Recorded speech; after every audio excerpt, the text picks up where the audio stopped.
like to rise and say the Pledge of Allegiance.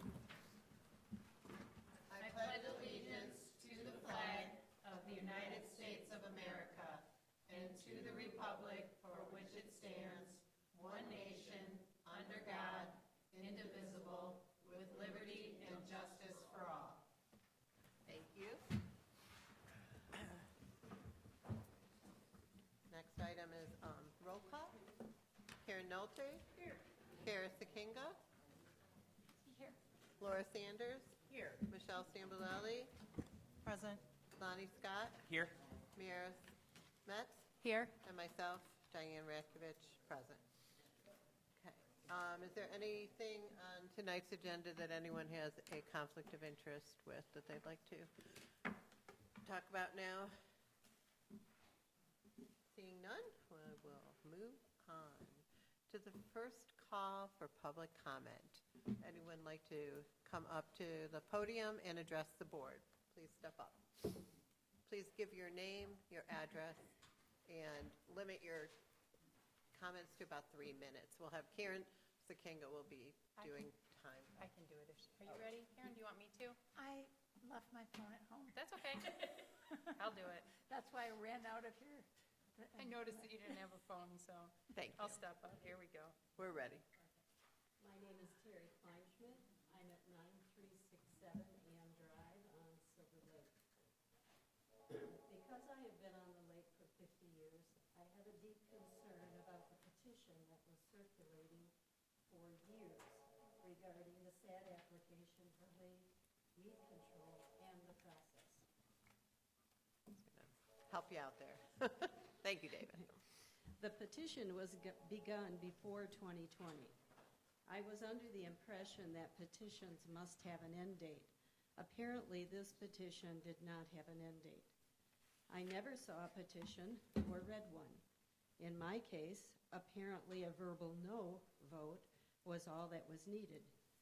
My vote was recorded as a no on the current records, and that is correct. How or who determined the process for which riparian properties were selected to vote is unknown to me.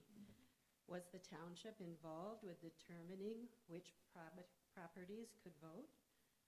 In 2020, my owned 3 properties, with each having a separate tax ID number.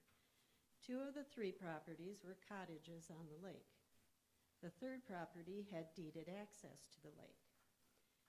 At that time, we were awarded 1 vote. Between then and now, my husband died, and I joined the 2 cottages into 1 tax ID number. It appears that I still have 1 vote. Why does the number of votes allowed per riparian owner vary? There was no dollar amount for the cost of weed control attached to the petition that I am aware of. How can one sign a petition not knowing what the cost will be to them? In my case, how can I only have 1 vote when each of my properties will be taxed? It seems to me that no taxation without representation fits this petition quite well. Who determined the language of the petition, and is it legal? Did the township work with our lake association to craft the petition? As a concerned property owner, I find the petition flawed and the process flawed. I look forward to the township tabling this petition until a legal and understandable process can be implemented and concerns answered. Thank you. Thank you. Thank you. Come on up. Hey. Hello. Hello. I'm Colleen Fitzgerald. I live on Ann Street, 9460 Ann Street. I became aware of the Special Assessment District process in summer of 2021. I was elected to be vice president of the Silver Lake Association at that time. And after that, I learned that the Special Assessment District process was ongoing and that there was a petition signing process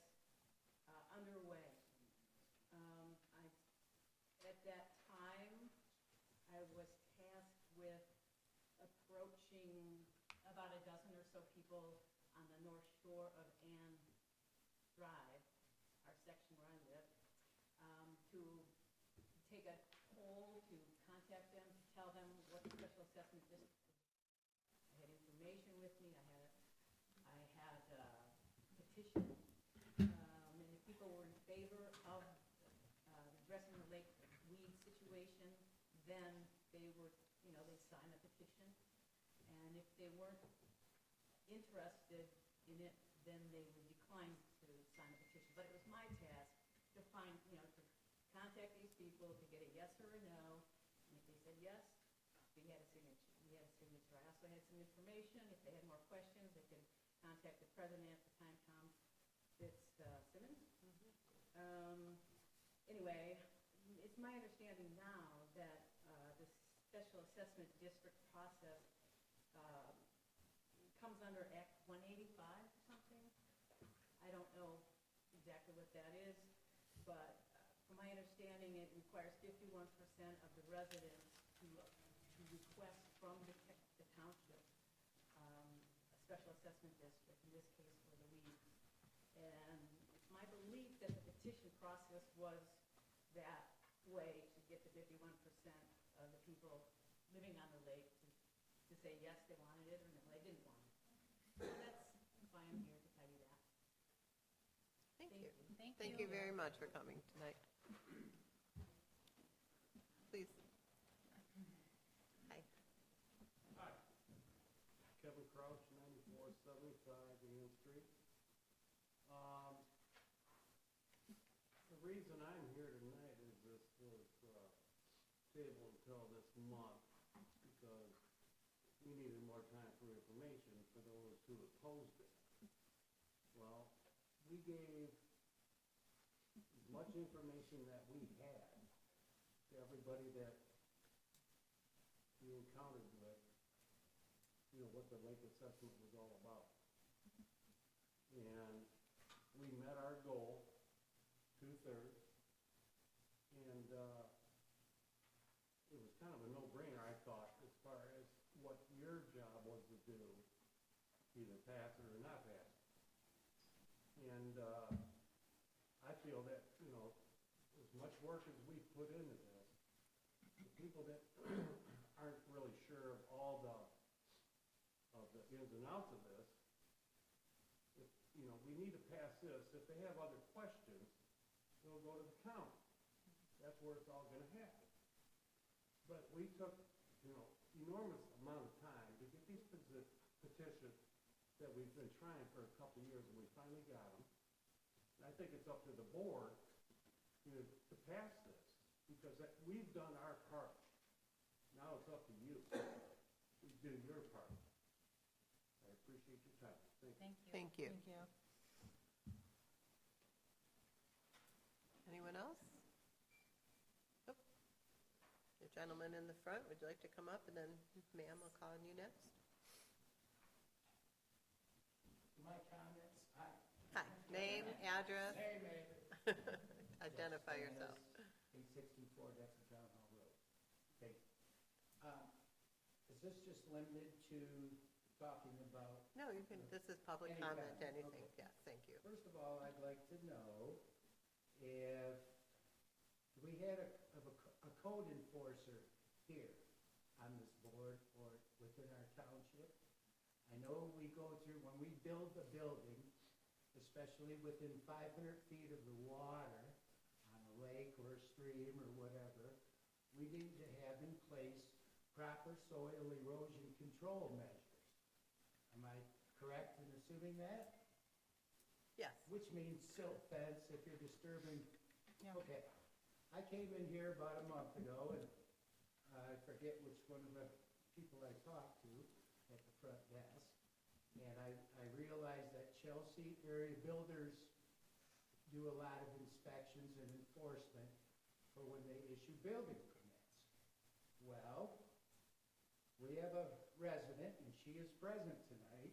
She was the first one to speak.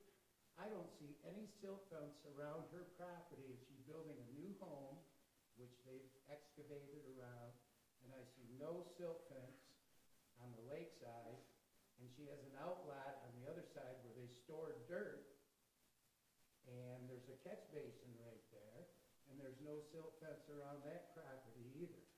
So I've called the Chelsea Area Builders Association, and they told me that everything is good. Well, I know things aren't good. Perhaps you could help me to resolve this so that when the big rains come this spring, that we don't get a bunch of erosion going into our lake, let alone weeds or whatever, okay? Could someone help me out on that? Is there If you could someone- leave your phone number, I and then can. we could contact you this week. Could you contact the Yes. Builders Association for me? We'll also? contact you this week and Yeah, okay, I and appreciate it. follow up with the process. Thank Thank you. Jeff, did you sign in on the sheet at the back? That's where you leave your name, address, and phone number. Okay, Thank you. Thank you.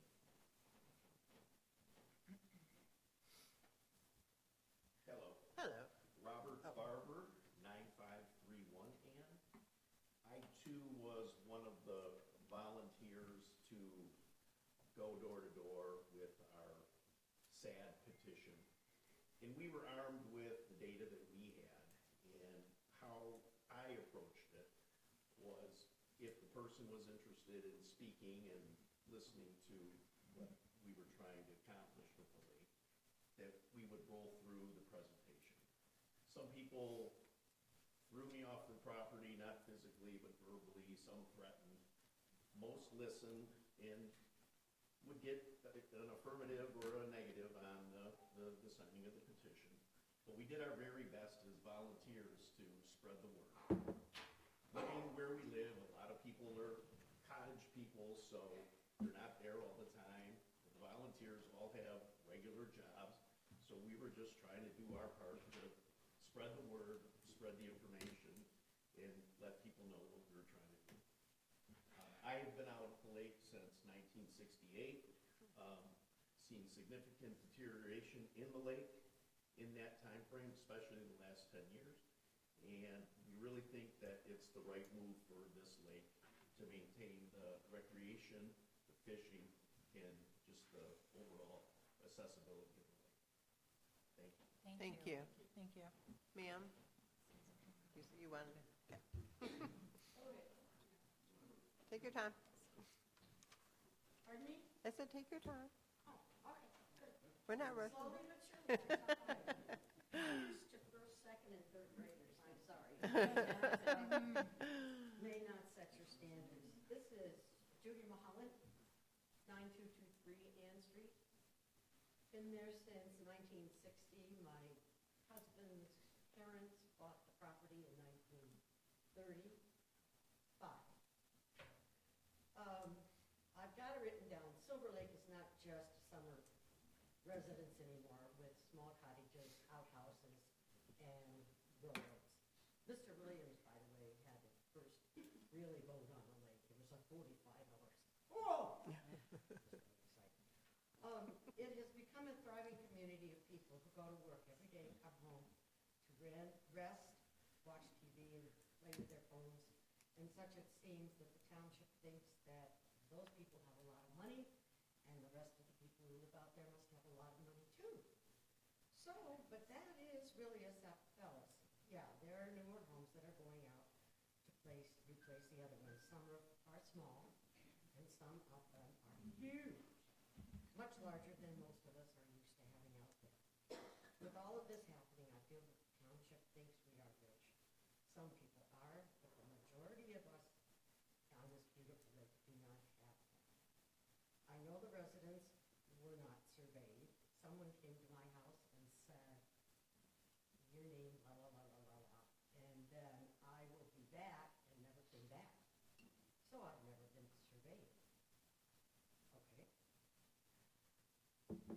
I want to know who surveyed the campers and fishermen who have trailers down there at, can't get the name of it. Post 46? Thank you, yes.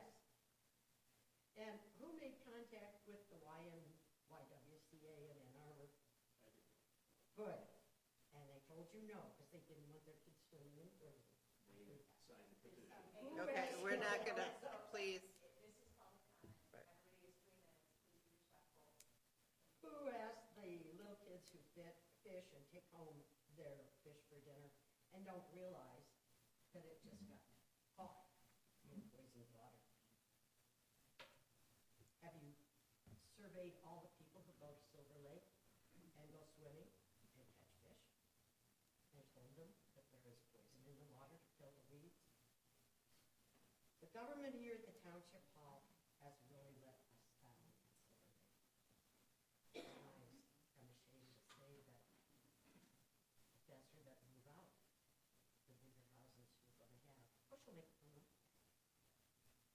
It's not going to be a beautiful place that we need to be. Not like the rest of it. Thank you. Thank you. Okay.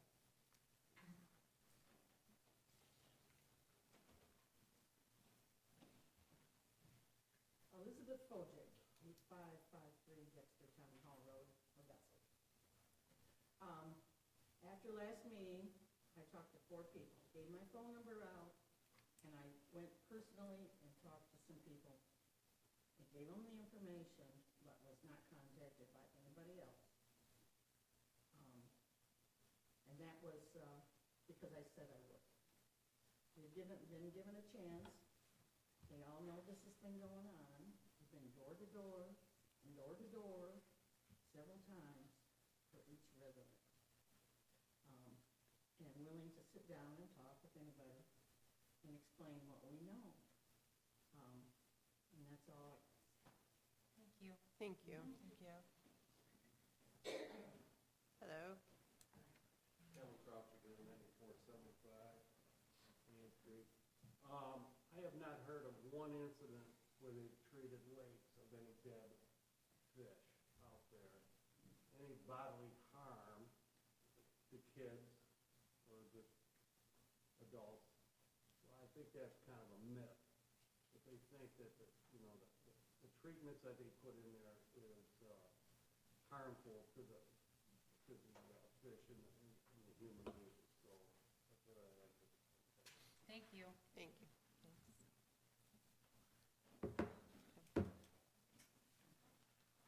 I'm Kathy Crouch, 9475 Ann. I just also want to say that we have been willing and able to talk with everybody on the lake. You know, we've done our due diligence in the last year and a half to explain. We talked to other lakes, we've had other associations, people from North Lake and Georgia come to our meetings to talk to the people, to explain the process that they went through, how it compares to what we're going to go through. We've updated our website, we've had more communication. We have gotten the number of votes of signed petitions that are required for this agreement. In fact, we have more than we need. It was supposed to be like 66% of the 128 homes. We have 73. We have met our threshold to move this forward. And what people need to understand is this is just not the last phase. This is just to move this forward so that now we can find out exactly how much it's going to cost, and there will be an additional time to have debates and to have more conversation about it. So at this point, I'm just asking that, we've done what we were asked, and we were just asking that the board approve these petitions. They've all been verified. They're all in agreement. We've done our due diligence to get this done. So, thank you. Thank you. Anyone else?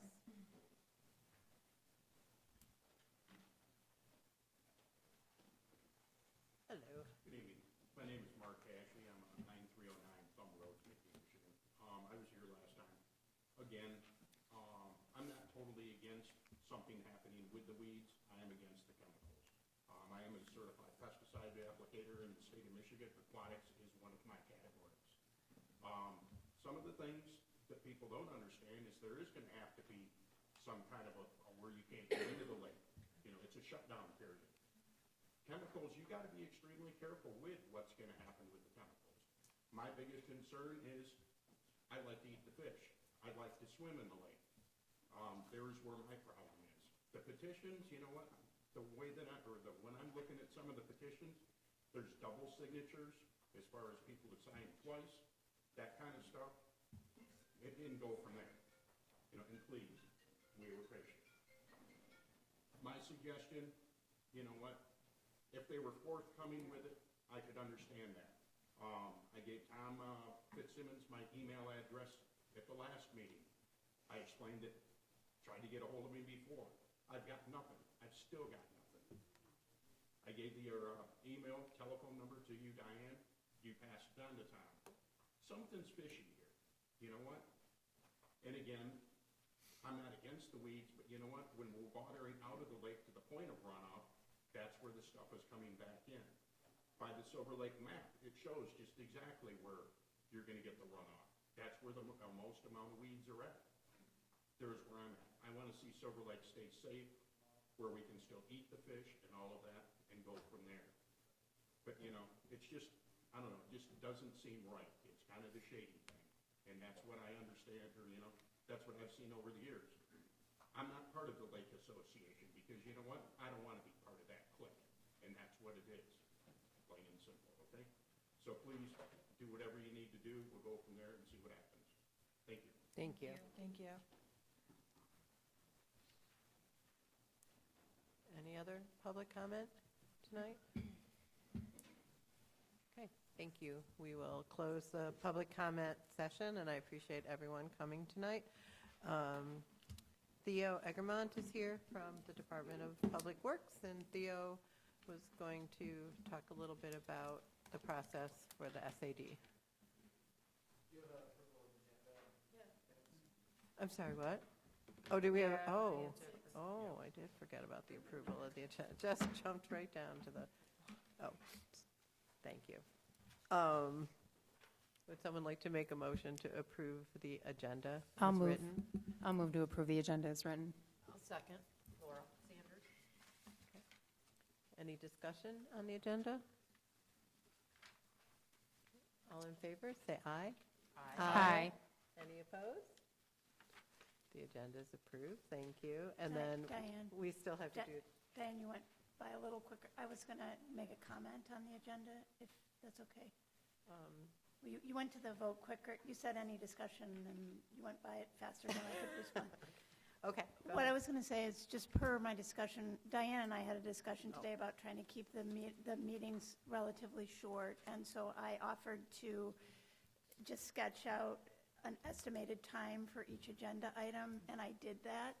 And it ranges from 5 minutes for many of them to 20 minutes for the Silver Lake and 25 for the discussion of the general ledger.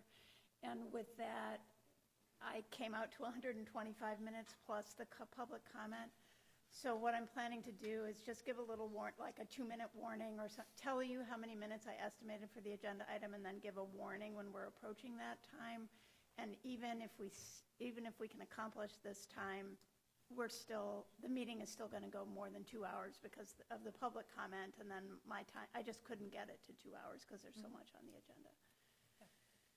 And I want to add to that we decided we would try to keep the meeting to 2 hours as long as we can address all relevant township business, just because after 2 hours, we kind of lose steam and don't make decisions as clearly as we should. So sometimes things might need to be postponed, and other times we may just have to keep going until we, get things taken care of, so. Okay.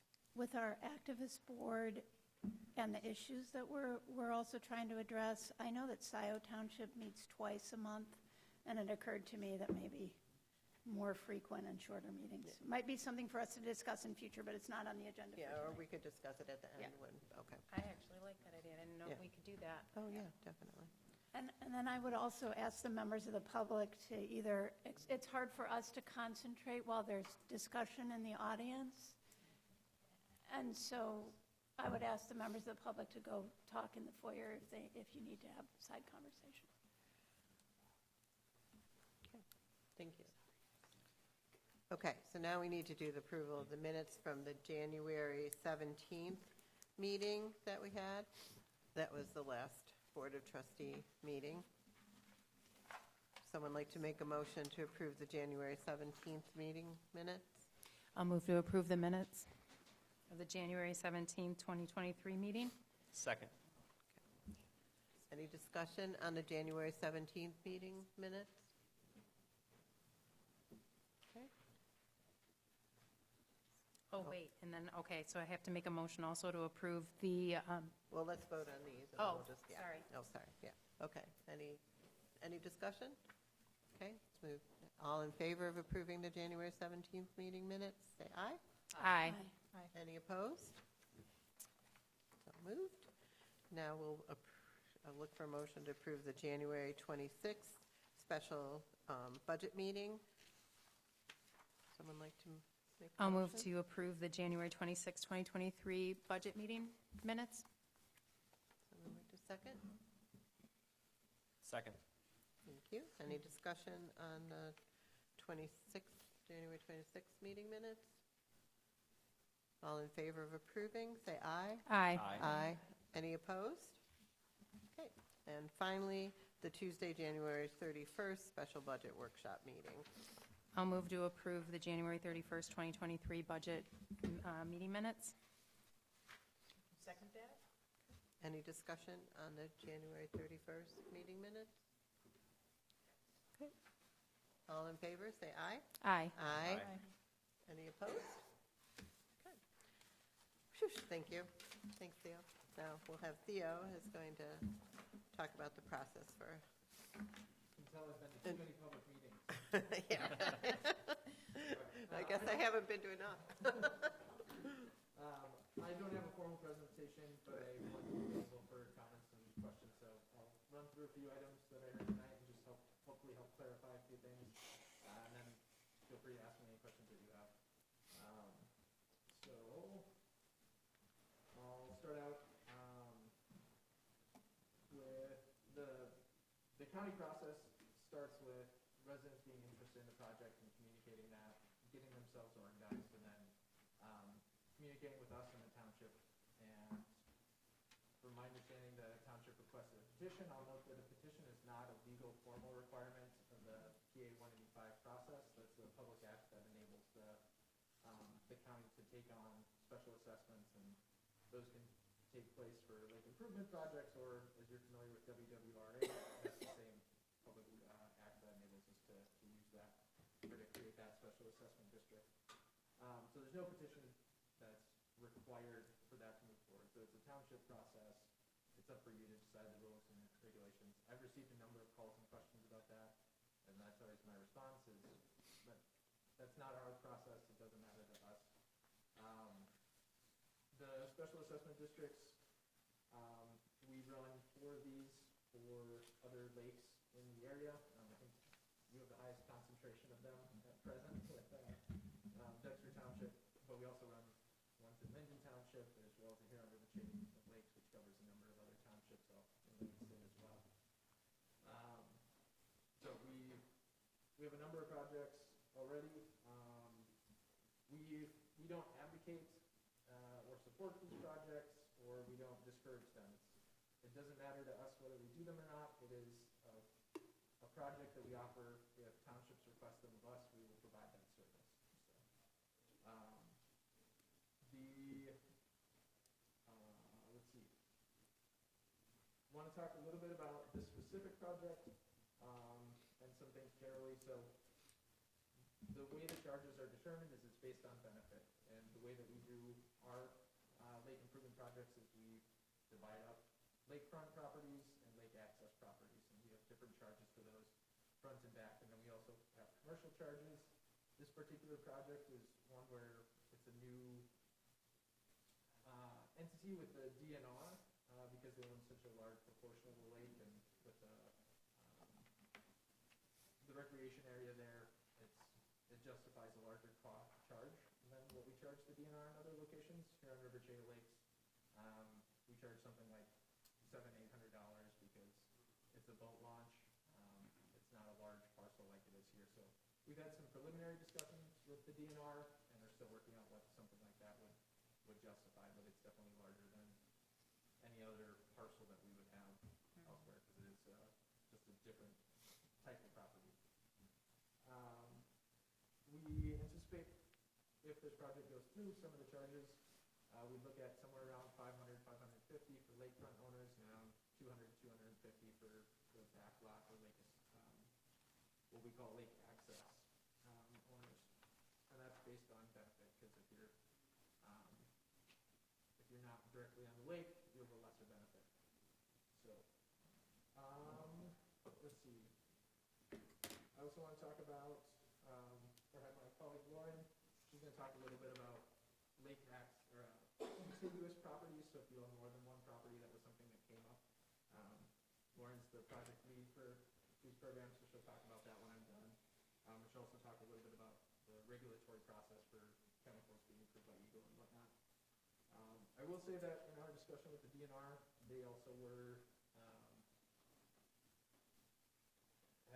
we had expressed a concern about wanting to have a fishery analysis done. There was one done 20 years ago on this lake. We wanted to do one early on in the project, and something that we'd anticipate doing again in the future if the project is renewed. We do these for 5 years is how we typically run a special assessment district. So we want to create some kind of baseline data early on in the process and then look at it later to see if we are having an impact on the fish, because you can have a negative impact or a positive impact. Certainly, if you do a project wrong, you could probably have some negative impacts on the fish. Fish may just have other implications, or may go up or down, be better fishing or worse fishing, totally unrelated to what we're doing. But it would be good to have some kind of data to show what's happening. Invasive species can also have a negative implication on fish. So what we're really looking to do with these projects is reduce the invasive weeds and let the native weeds take over. That's what one of our metrics is that we look for over time, is trying to see if we can reduce the invasives and increase the native plants. So we're not looking for a swimming pool. That's something that some people think when they say, oh, they're going to take care of the weeds. Well, we're going to try knock back the invasive weeds and let the native weeds thrive. So I want to make sure that that's clear to residents from the start, is we don't just get rid of the weeds. That's not the process. You have a question? I did, but so you want to collect data on the fish not because the chemicals are harmful to them, or just to see how they react with how it changes the structure of the lake, of the ecosystem? We want to have some data just to verify over time that we're not having a negative impact on the fish. Okay. We've run a program on North Lake for like, early 2000s. Report there was fishing was very good this year. So we've run programs in other places and have not had negative reports. People have been pretty happy. Are Okay. you testing these fish? We are not testing the fish, no. Who does? I mean, what is the data that we know about the effect of chemical? Because I heard, residents being concerned about, quote, poisoning the fish. So how do what's the data on that, if any? Sure, so you want to take these? Okay. Oh, good. Great. I'm Lauren Klosky, the environmental supervisor over at Washington County Public Works. Thank you. So I know there's a lot of questions and concerns over the chemicals, the specific chemicals that we use. So the state has an entire division, the Aquatic Nuisance Control Division, that oversees these permits. So any water body that wants to put any approved herbicides into the water body must apply through the ANC division at EGLE. What they do is then they start to look at other entities like Fisheries and Wildlife, DNR, then they start developing a permit plan for us that tells us what exactly we can and cannot use on our lakes. All the chemicals that are listed on our permits are listed in doses that have been So it's a very scrutinized project. My applicants have to submit reports back to Eagle that are reviewed on a year-to-year basis. And sometimes they have to apply for a permit on a year-to-year basis. It's only like a 1 to 5 year permit process, so you can get a 1 year permit or a 5 year permit based off of what your specific needs are. Sometimes they want to approve a multi-year permit because they want to have more oversight of it.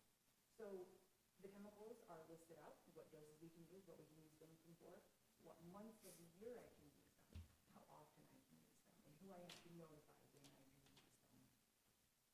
So the chemicals are there's a lot that goes into it, very specific for what we can and can't use. Any other questions on the chemicals? Oh, yeah. So the review process goes into everything. So I've already been in contact with Eagle about this project, but what we do is we review all of like the data. And so on here on River Chain of Lakes, there's an endangered mussel, and there's endangered fish, and there's a snake. There's a Matsasauga out there as well too. They give us permit restrictions based off of those. So say there is a snuffbox mussel identified on Silver Lake. They won't let me use copper within a certain range of it. So we review those federally threatened and endangered species and state endangered species as well too when it comes to the permit and protection. We're also required to report certain species that we see on the lake to the National Features Inventory, so it's a pretty holistic approach to the water body. How long is the chemical active in the lake, and how does it affect, who can go, how long do people have to stay out of the lake in that area? So in the state of Michigan, we have a 1-day swimming restriction for most of our products, for the products that we put into the water. What it is they don't want you to disturb the water, so they want the chemicals to settle. There's not another state that has the same restriction. It is specific to Michigan. Yes. Can I ask a question, not so much about the chemicals, about more of the process? Yes. So Silver Lake comes to the township right now, and if the township authorizes it, what are their next steps? What's going to happen? Yeah. Can I pass off to you after I discuss the contiguous properties? Sure. And then, Oh, so that's one, good. yeah. So the other thing I was tasked to do before I start back is discuss contiguous properties. So if you own multiple properties on the lake and they are next to each other and it's just a house and an empty lot or a house and a garage, I review all of those along with my assessors. I pull deeds, and we're looking at if it's deemed contiguous next to each other, it's 1 charge per property owner. So if you have 5 houses on the lake, you'll get 5 charges. But if you have 1 house on the lake and you have 5 properties right next to each other or in the same vicinity, 1 charge. Every property is included in the special assessment district, but not everybody's charged. That's if you sell your property and they build a house on it, I have them enroll and I can adjust their charges that they fairly pay into the budget as the years go through. So it is reviewed.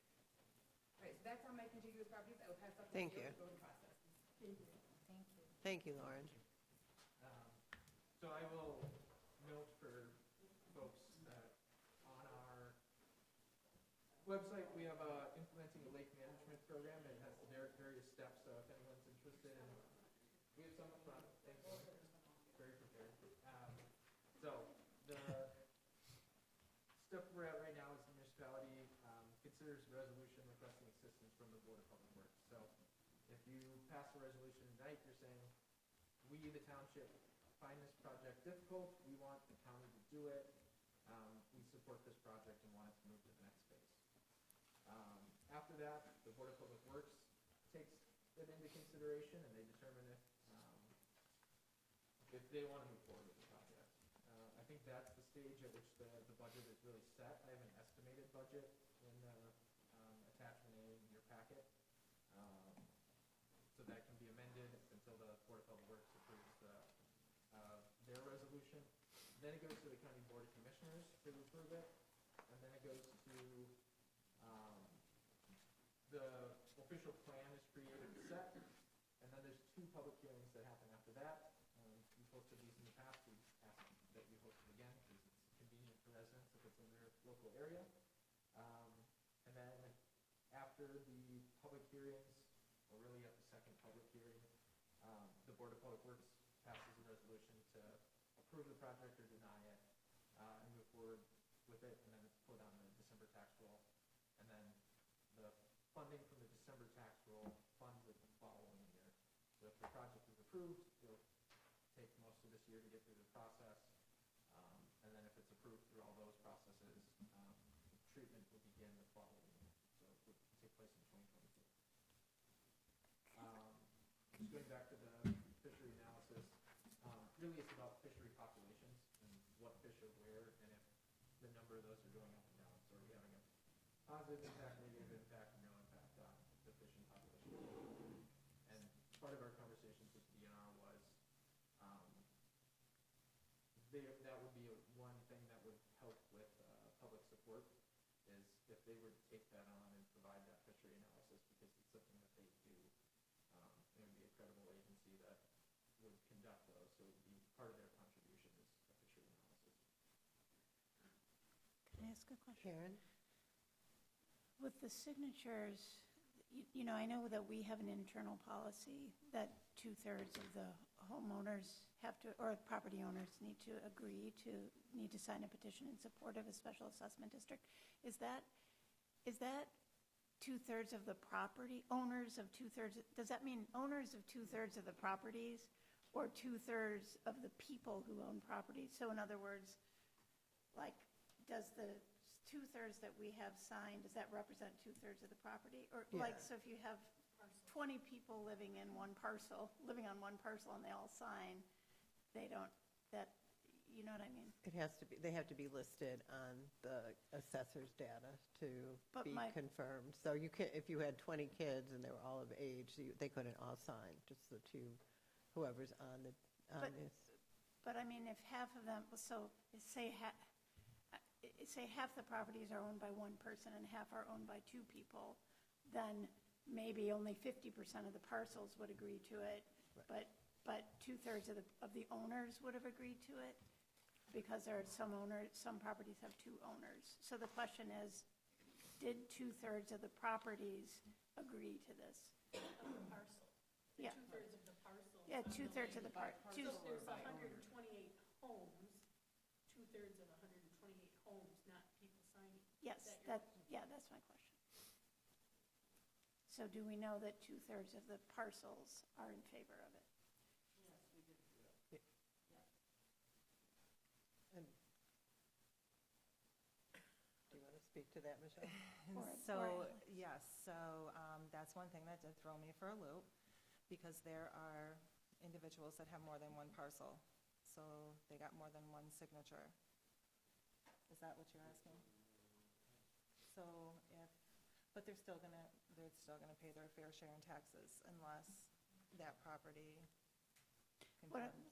What I'm So, asking is, can I clarify? So if our a husband and wife own a property together and they both signed the petition, It's just one signature. that just counts as one. But if they have two parcels, they can have two votes.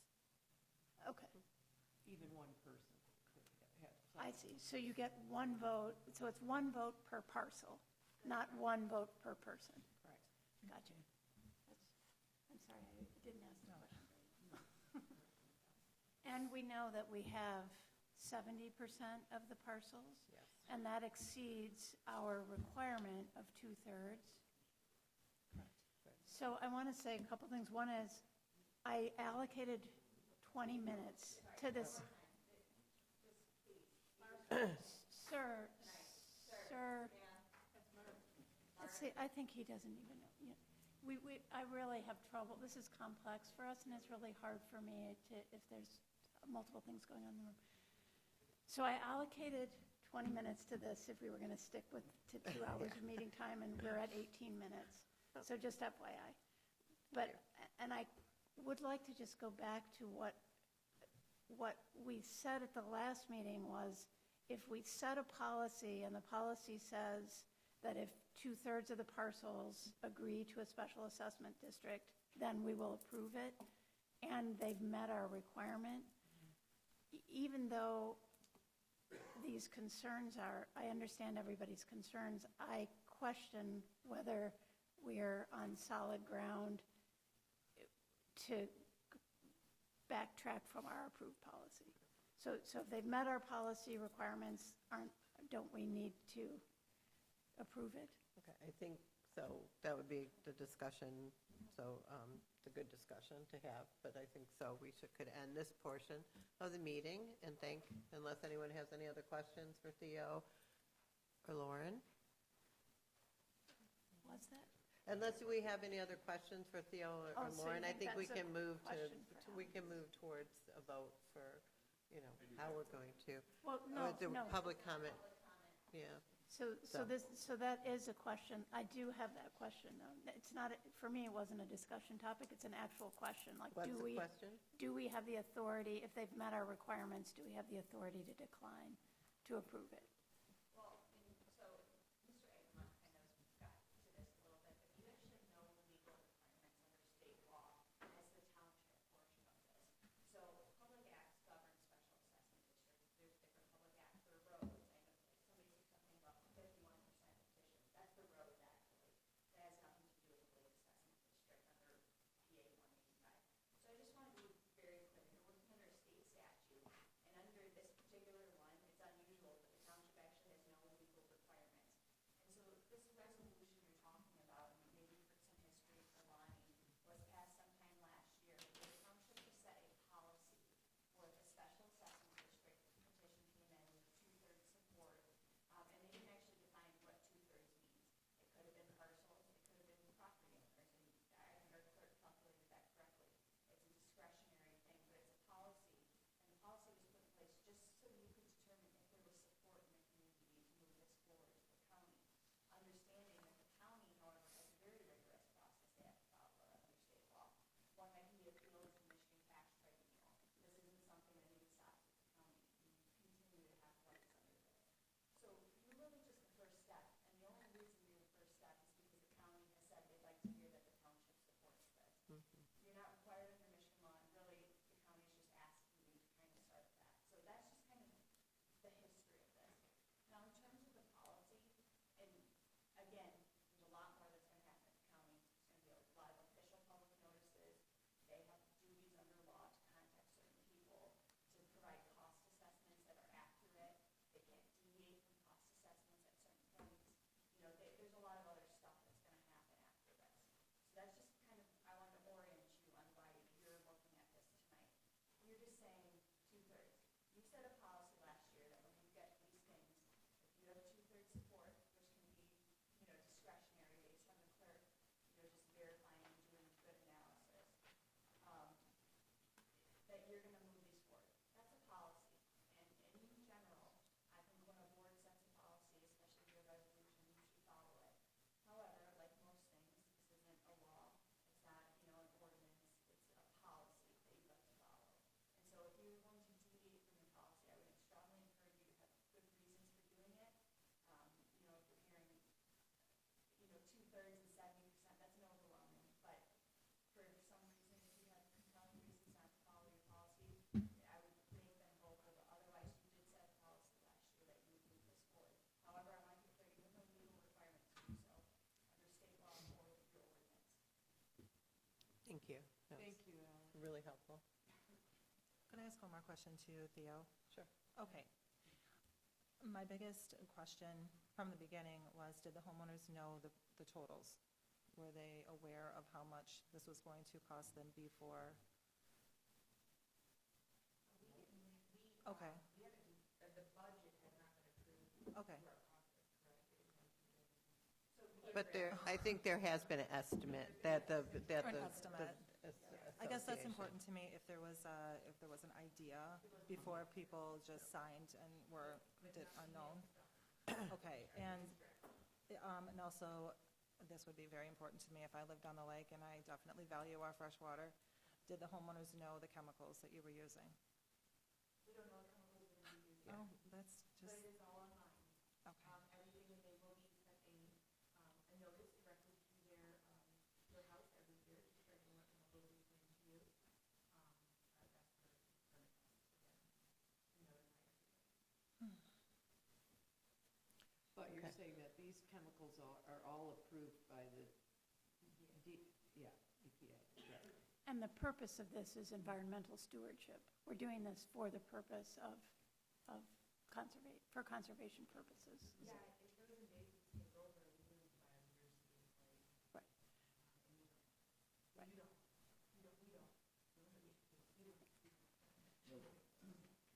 So the purpose is not weed control, the purpose is conservation. Conservation of biodiversity and the native ecosystems. We have stated goals, and they include improving recreational access for residents on the lake, mitigating invasive weeds, and really it's about maintaining some kind of balance on the lake. So if you want to interpret that as ecological, that is ecological. Okay.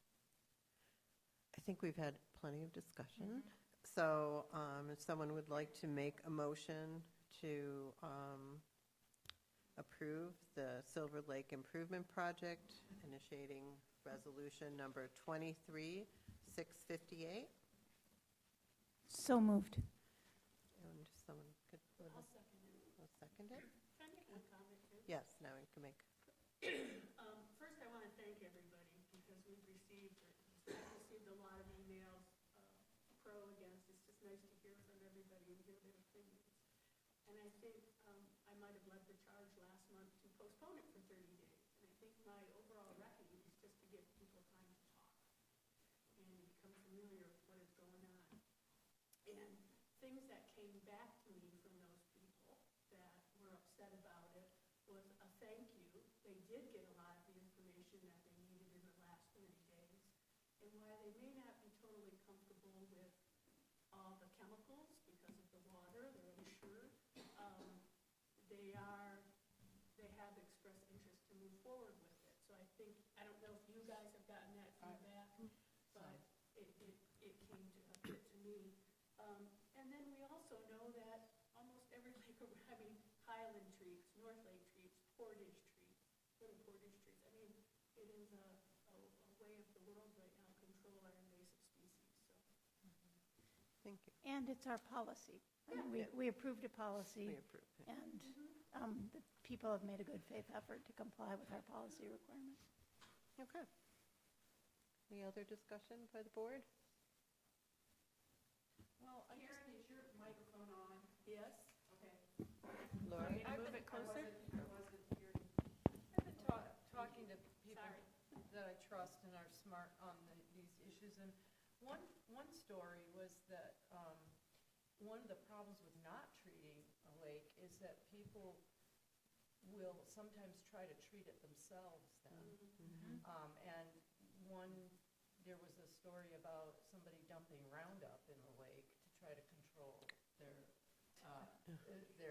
weeds outside of their cabin or their lakefront, which is really concerning. So I think that it's really important that maybe it's not a perfect solution. I mean, I go, ew, there's a cringe factor of putting chemicals in a lake, but I understand that these chemicals have a half-life, that they are temporary. It is a process, not an event, that requires ongoing management, and it does feel like it's the best solution that we have right now for good stewardship of the lakes. And we're at 30 minutes right now, so we're. Good job. Yeah. Just quickly. Lonnie? I want to go back as well. I'm going to vote yes, as I did last meeting, to move this forward, but for a very different reason. I think the question isn't whether we think that the chemicals are right or whether the treatment is right. I don't think that's what we're deciding today. I think that it was a policy that the board set, and so the question becomes, was the due diligence done? Does the clerk feel confident that the signatures are correct? And when we asked that last meeting, the answer was yes. And so from my perspective, what we're doing here today is sets up for the residents to have that conversation about what is right for their lake. Are these chemicals right? They'll have a lot of opportunity to do that at the county level. That's not what this board is deciding, in my mind. Correct. I agree with that. Okay.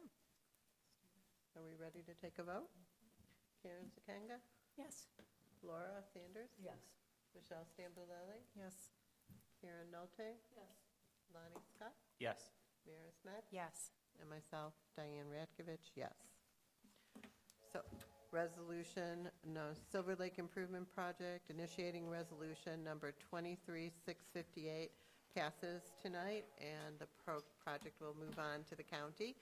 And I want to thank everyone for coming in and sharing all the sides of the story, and everyone for their hard work and trying to preserve the lake to the best of our ability, because it is a treasure to have in Dexter Township. Thank you very much.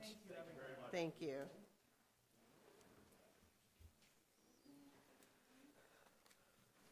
Okay, now we're, the next item of business is a poverty exemption, which we voted on last week, but we did not,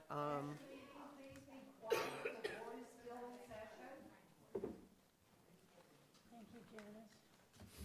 we just didn't do this correctly. So I would like to make a motion to approve the poverty exemption, or I would like someone to make a motion to approve the poverty exemption resolution number 23659 as of January 17th, 2023. And Karen, you made the... I'll say so moved. Second. Okay. We'll take a voice vote on this. So, Laura? I'm sorry. Oh, last month we approved. We're correcting a procedural error We're on just the property. correcting a procedural error, yes, so thank you. Correct, please. Karen? Yes. Michelle? Yes. Lonnie? Yes. Meredith? Yes. Karen? Yes. Nolte? Thank you.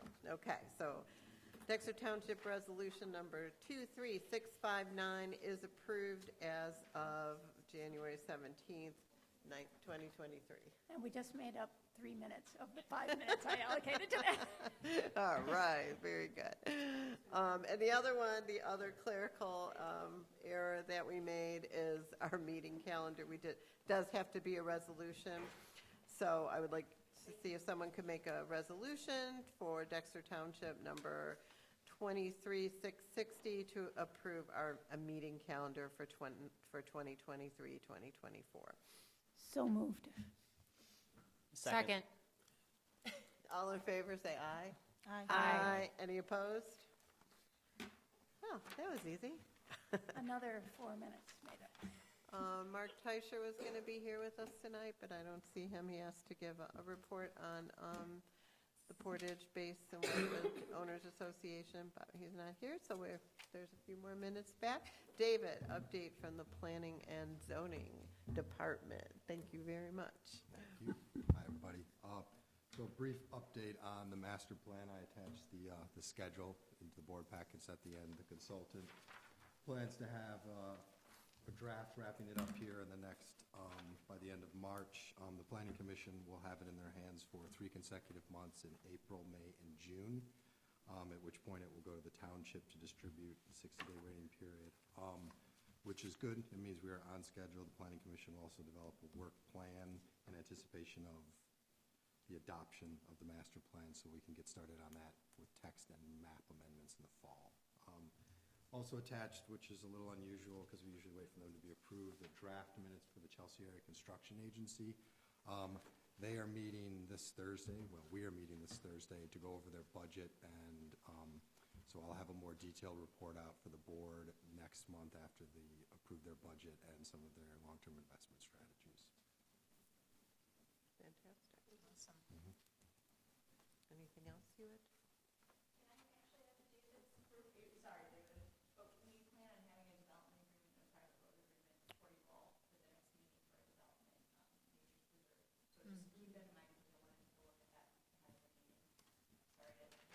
Yeah, no, apologies.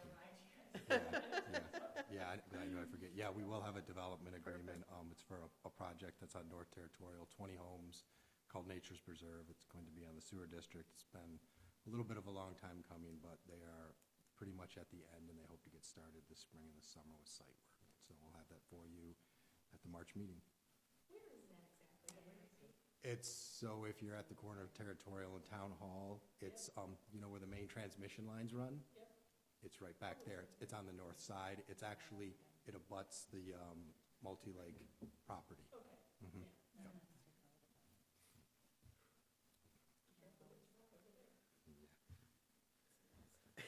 Yep. Really? No.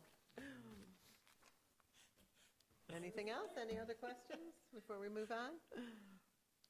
Okay, Michelle, you had to update on the deputy clerk. I do. I'm going to try not to blow your schedule, trustee Singa. I did I write gave 10 minutes for this. 10 All right, minutes, yeah. well, my letter's going to take 2, not even. So thank you Supervisor Rakovich. Yes, I have an update on the deputy clerk for Dexter Township. As everyone knows, the hiring advertisement that was posted to Indeed was first, it was written by myself. Our office manager added information, then Supervisor Rakovich added the salary and approved the posting. 20 applicants sent in resumes. Most were educated, but did not have qualification or experience with the criteria I was looking for with BSNA, QVF, or assisting in elections. I made the choice after my mother's sudden passing 2021 November to bring my current deputy to assist me with the role of deputy clerk because I did not have a replacement after Deputy Pine resigned, and I needed a replacement before the new year to work the elections by statute. This was supposed to be a temporary arrangement until the 2022 elections were over, when I would hire another deputy clerk. I listened to the board and posted the job for hire with requirements the Board of Trustees were asking for, including but not limited to accounting, education, bookkeeping, CPA, elections, and BSNA qualifications. Last month, I did bring forward 3 potential deputies. 1 was local, 2 were not. They were all seeking full-time and benefits, also requesting between $29 and $35 per hour. All of the applicants were denied because this position was not considered full-time, which I disagree with. I do believe there is plenty of work to keep a deputy clerk busy for 32 hours per week. After digesting the reality, it seems unlikely I will find a qualified deputy anytime soon. My deputy and I agreed to make this work and finish out the term together. My deputy and I have already performed 2 successful elections certified by Washtenaw County in the state of Michigan and are gearing up for the 2024 presidential election. This election has all new rules and demands with Proposal 2, and I need to be confident I have the strongest person in my corner, which is my deputy. The board is aware that mistakes were made in the general ledger, mistakes that we took accountability for, mistakes that were not made in malice or by intent, and have been corrected with learning by trial and error. Going forward, we have adopted a new strategy where not one person is in charge of any one task in our office. There is full communication, which has been a fantastic approach, so we are all on the same page. His integrity speaks for itself, working for Dexter Township with 0 compensation for the past 6 months, while correcting the accounting errors that were made. To begin discussion, I am making a motion to reinstate the deputy clerk's hourly wage at his previous $25 per hour, 20 hours per week, effective immediately.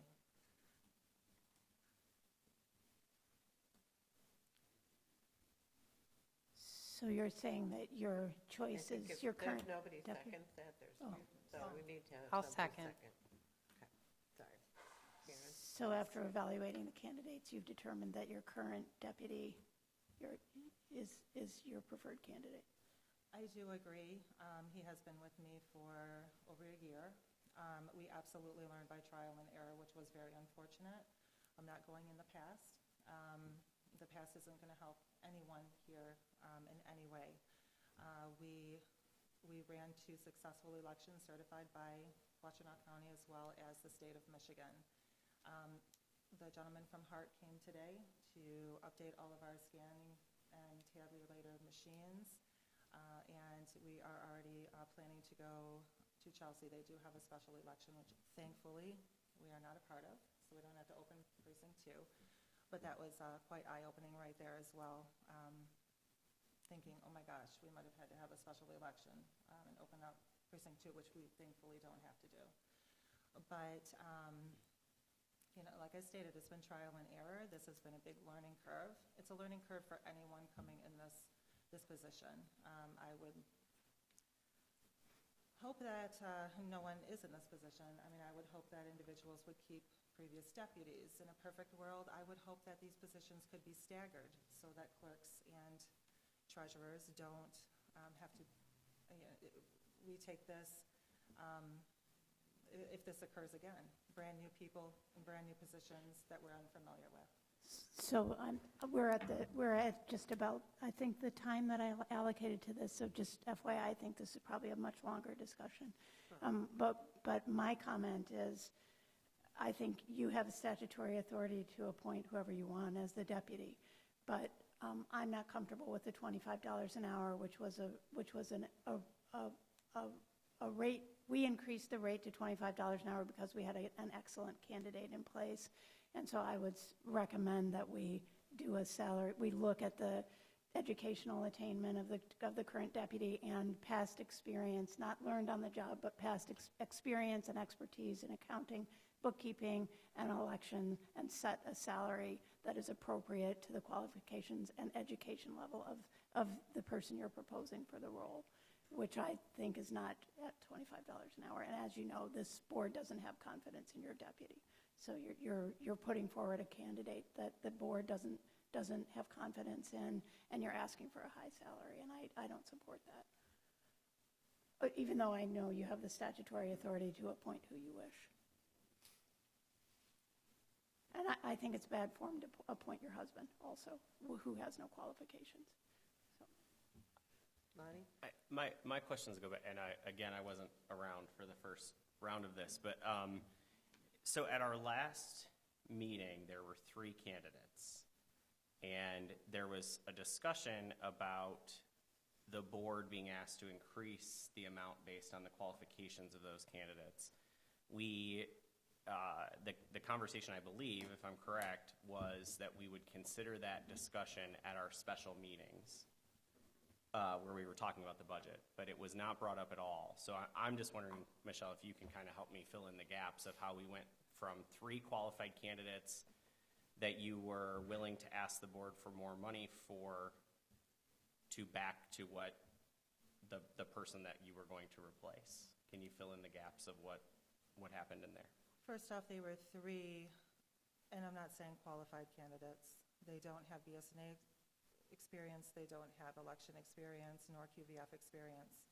My deputy dominantly takes care of QVF, which is an easy 2-day-a-week position, clearing out the QVF every day, taking election courses when he's on the job. So paying the bills, that's a couple days a month, 2-3 days a month. So that isn't his dominant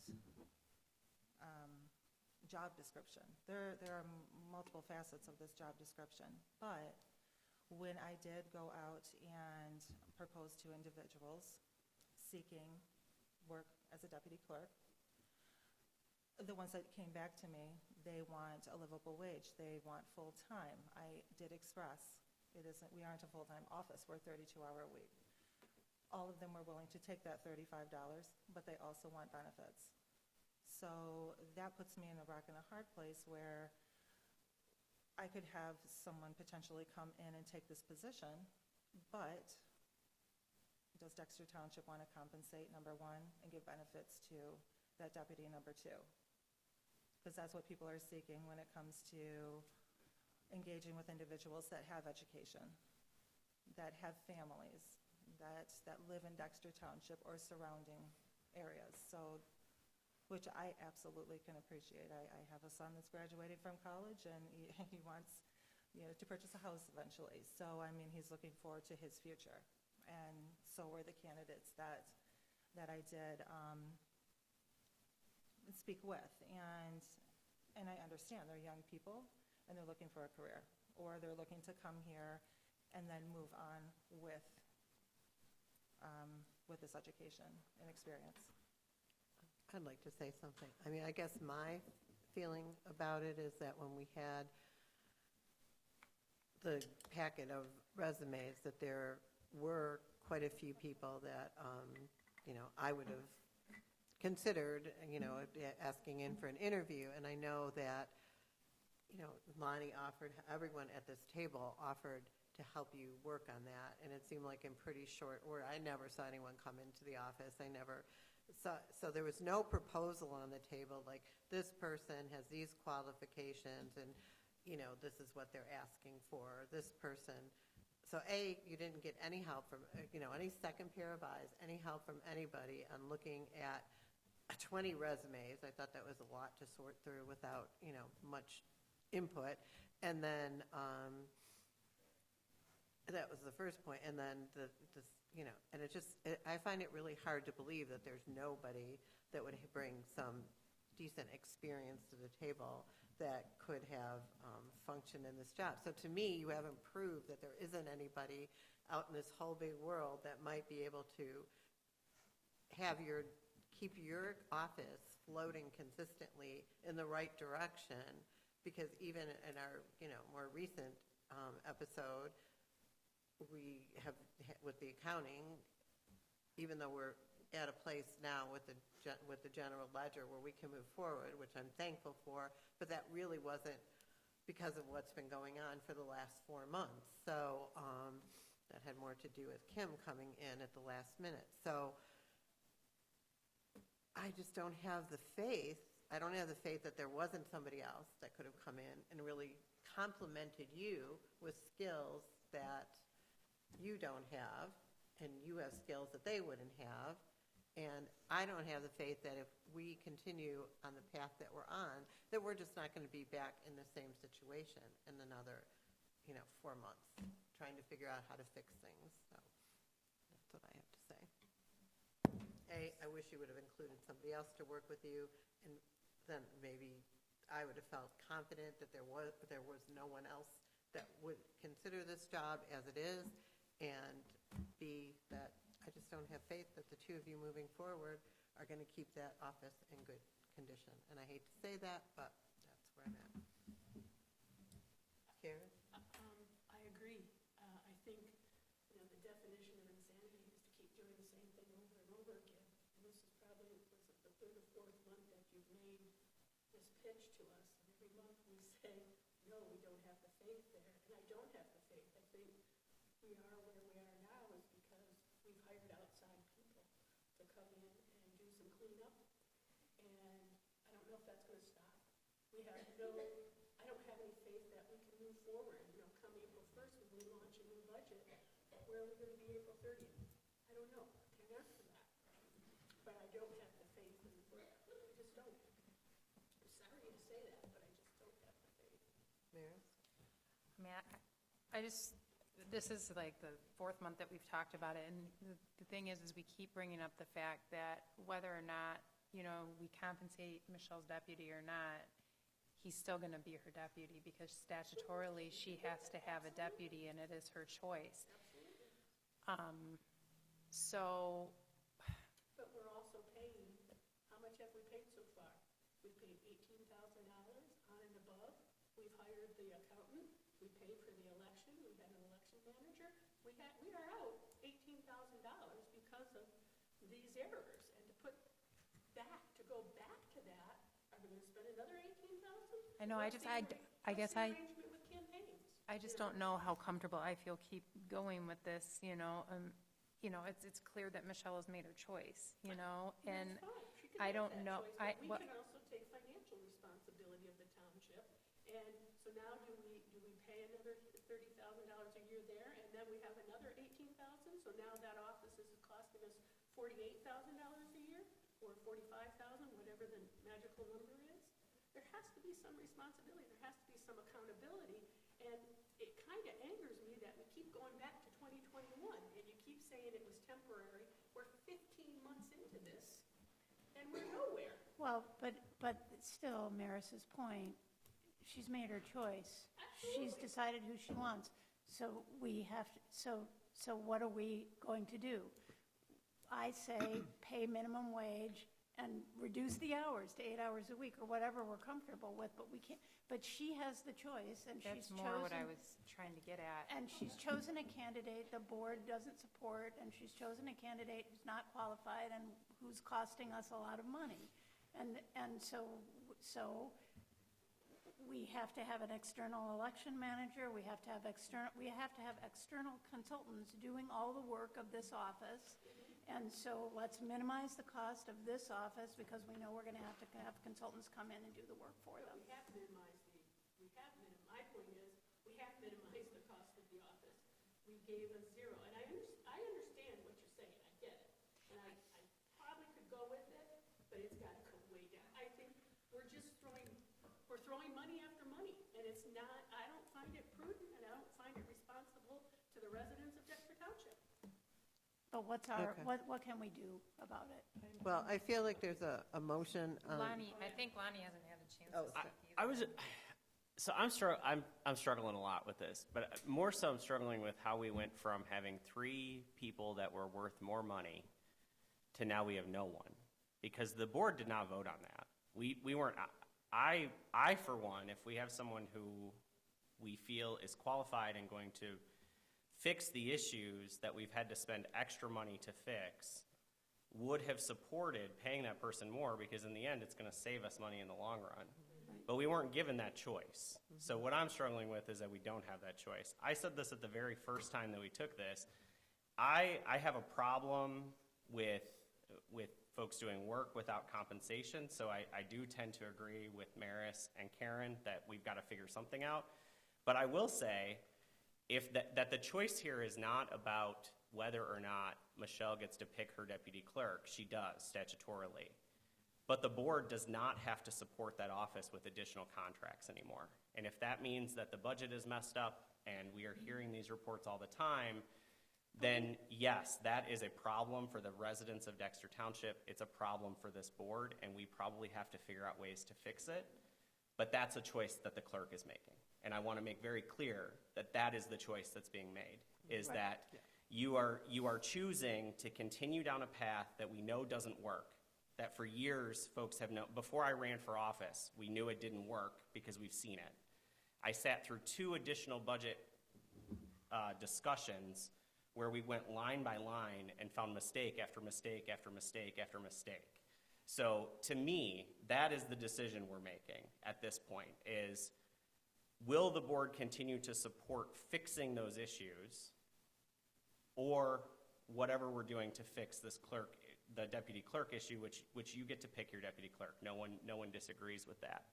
So I just want to make very clear to me that that is the choice that the clerk is making when making a motion like this, because I will not continue to support spending tens of thousands of Dexter Township residents' money to fix mistakes when we have a solution that is to hire a deputy clerk that can help this office run. But there's a paradox, Lonnie, because this is a case where we don't have the authority to discharge employees for non-performance, but we have the statutory responsibility as trustees for ensuring the financial well-being of our assets.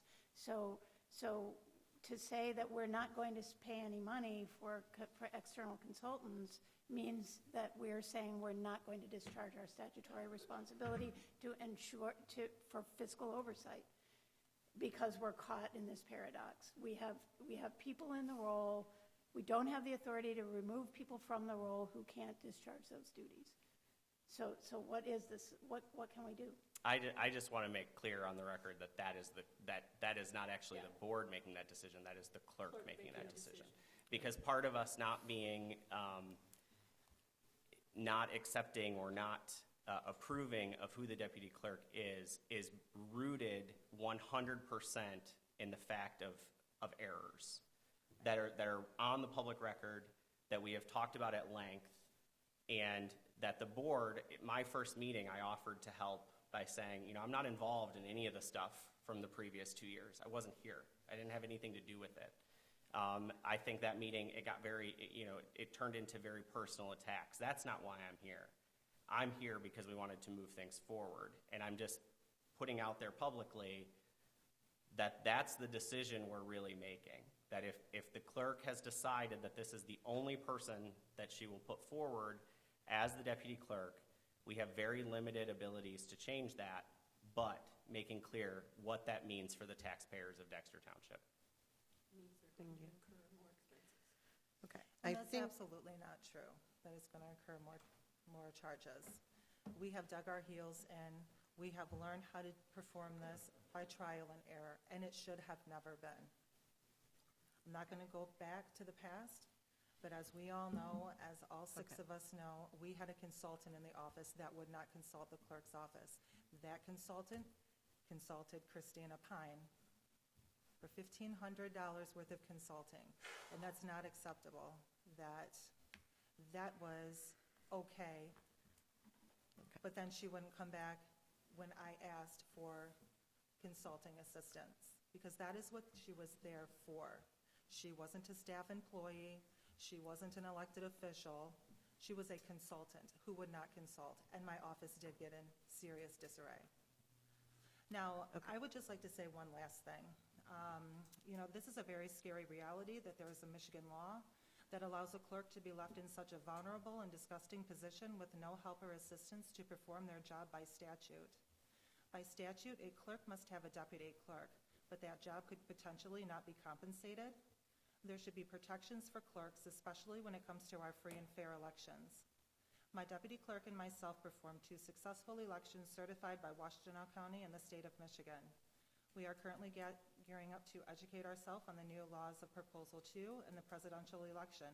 And I really want to know what the Dexter taxpayers and my elected officials in Michigan feel about the clerk of Dexter Township having to run and work something so serious without her deputy being paid. And Board of Trustees, you have done something that is unprecedented. Because of such a decision, you could be responsible for other townships to deem it acceptable to zero out compensating a deputy clerk. Our election process should be so sacred and valued, as we Americans are so fortunate to be able to have a choice in our democracy. But Board of Trustees, you made your choice in an attempt to incapacitate your clerk from performing the 2022 general election. It's my understanding that And it's that the just very county had, concerning to did the county not have to step in and run the election for us? The Absolutely county not. intervened and was very And we had to, concerned. and we had to pay for that. We had to pay for an extra. Absolutely incorrect. The county was not forceful. We had the AV County Board downstairs, they were all new. Previous Clerk Deborah Seal, her election workers did not come back to support the Democrat clerk. Her election workers did not come back. So during the primary, it was all new AV County Board downstairs. They all took the 3-hour Washtenaw County. I'm not asking training. about that. I'm asking whether the county That had is to why they came intervene. and they All right, offered I think, an individual okay, to come in. You are correct. we can go back over everything for the last 2 years. Right now, there's a motion, there's a motion on the table that Michelle has made to reinstate her current deputy clerk's salary at $25 an hour at 20 hours a week. Maris met to second that, and I think the discussion is just repetitive, and it's time to take a vote. And then, if there's something else that could be done, we can discuss another motion. But let's put this motion to rest as the way it stands.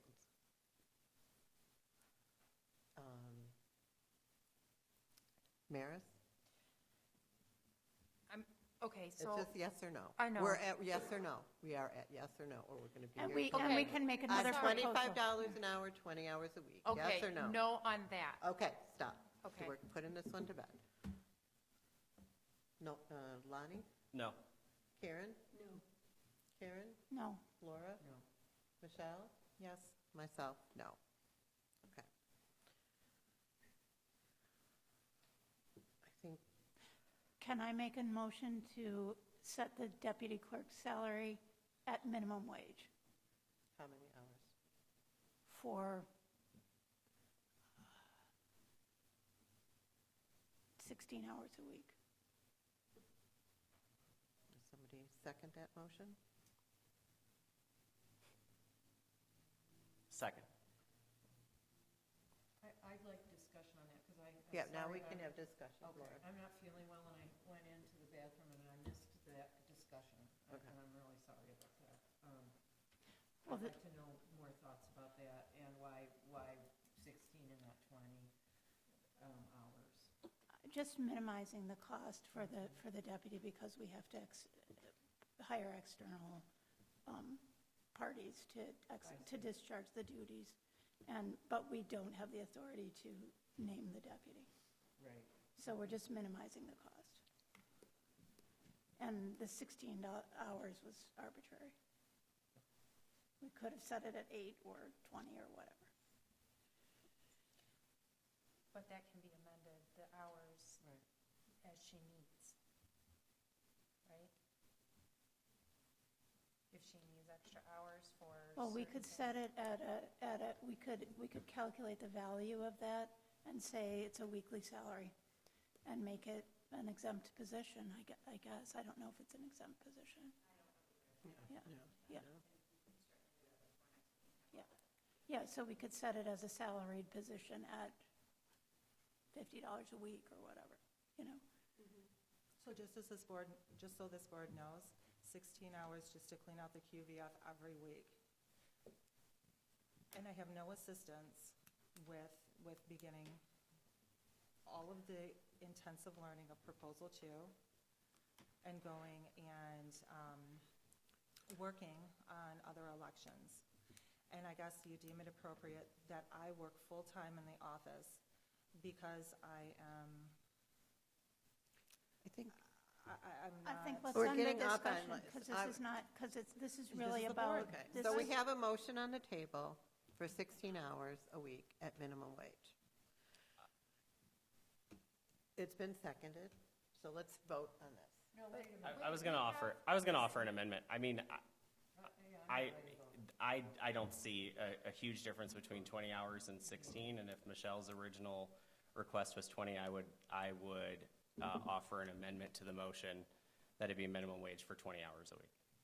And I accept, do I accept that amendment? Is that how it works? So I would accept that amendment. I agree with that amendment, but Well, I made the, I think, I'm accepting it because I made the original proposal. I mean, I think it's. Hang on, well, okay, like, you guys are having a sidebar. Karen Nolte? The only thing that I'm questioning is, we have a total cost of what's in our budget for a deputy clerk. And I think there should be some acknowledgement and some study and gather some numbers before we set these numbers of what is it gonna cost us if Kim Haynes is gonna come in once every 2 weeks, once a month, once a quarter. When is she gonna come in, and how is that going to affect the overall budget of the deputy clerk? I think those numbers need to be looked at before we set a salary. And I would like to say that even though I know that the clerk's office has many responsibilities, just like each office does, but I think sometimes things get thrown out, like the QVF taking 16 hours a week or this doing that. I would like to see a list of the responsibilities you are giving to the deputy clerk so that we can really evaluate what it is that person is doing, so that it just doesn't get thrown out. Well, now it's 16 hours a week for QVF. As I understand it, QVF is you're updating in the voter file registration, people who leave, people who die, people who come in, correct? Correct. And I don't see that there's that many people that it's going to take, I mean, and I might be wrong. Okay. I don't understand how it would take 16 hours a week for the number of people that leave, die, or move into Dexter Township. I mean, what are we looking at, 10, 15 people a And week? how does our, max? right, and how Probably does our. a couple hundred a week. A couple hundred people a week? Yes, would you like to go and see QVF, or I can pull it up on the board? Well, but these are the kinds of things that, like, I think it would be. It is a A large couple job. hundred, okay. People I move understand in, it people is. pass away. And how does this, how People does get our married, staffing change their level names, new compare to other MasterCards, new voter townships ID of cards. similar populations? They have staff. I would love to answer that. They have staff, Trustee Sekenga, so. Okay, can I ask, Alex, can you help us here a little bit? Legally, like, this feels like we're just continuing to stir the pot with all the same information. Okay. Okay.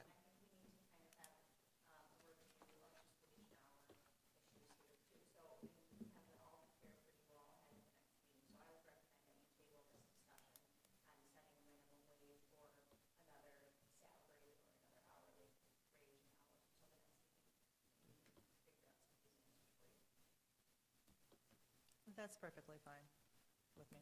I mean, I am just here to set a standard for the clerk's office and for a new clerk potentially coming into this role and having that individual bring a deputy and maybe not even wanting to run for this position because there's a potential that they could not have support or have assistance. And when it comes to the elections, Trustee Nolte, they're pretty significant, and I'm responsible for a lot. I have zero doubt of that, Michelle. My problem is you're not acting as a manager of your office. You're not hiring somebody. You're not taking that initiative. We're 15 months into it, and it's the same rhetoric. And until you take the initiative to do it, that creates change. Diane, I support Alex's idea that we table this discussion until we have more data next month. So you're withdrawing your motion? I'll withdraw my motion until we get data on, is this an exempt position? What are typical, what are our consultants going to cost us? What was the budget for it? And so what budget remains to compensate this position? And then perhaps what do other similar population size townships have in terms of staffing? And then we'll know Manor and Casterison, what we owe them, because we have not paid them anything. And that is a whole nother conversation. What we owe who? The Manor accounting and firm that Casterison. came in. Oh, okay. So Karen was, yeah, you need to. I'll withdraw in a second. Okay. So the motion dies. And we can move on. And new business, we will put in new business next month, the deputy clerk.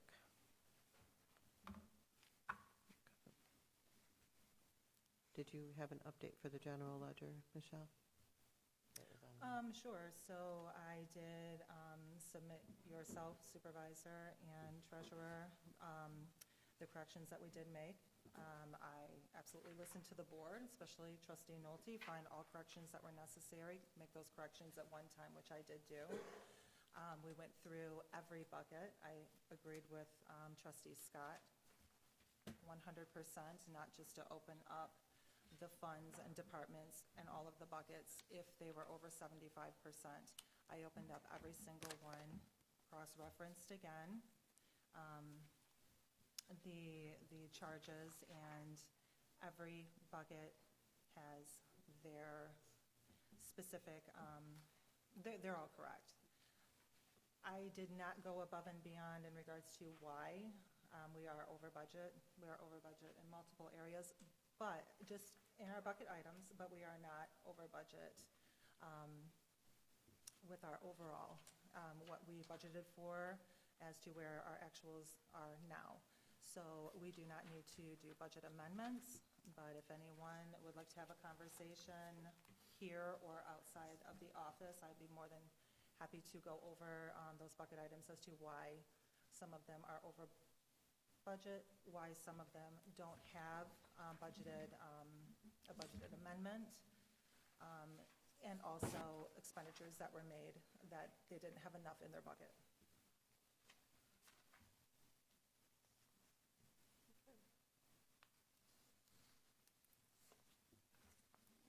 But also Trustee Nolte actually did come in and assist me with my Excel sheet, which I appreciated.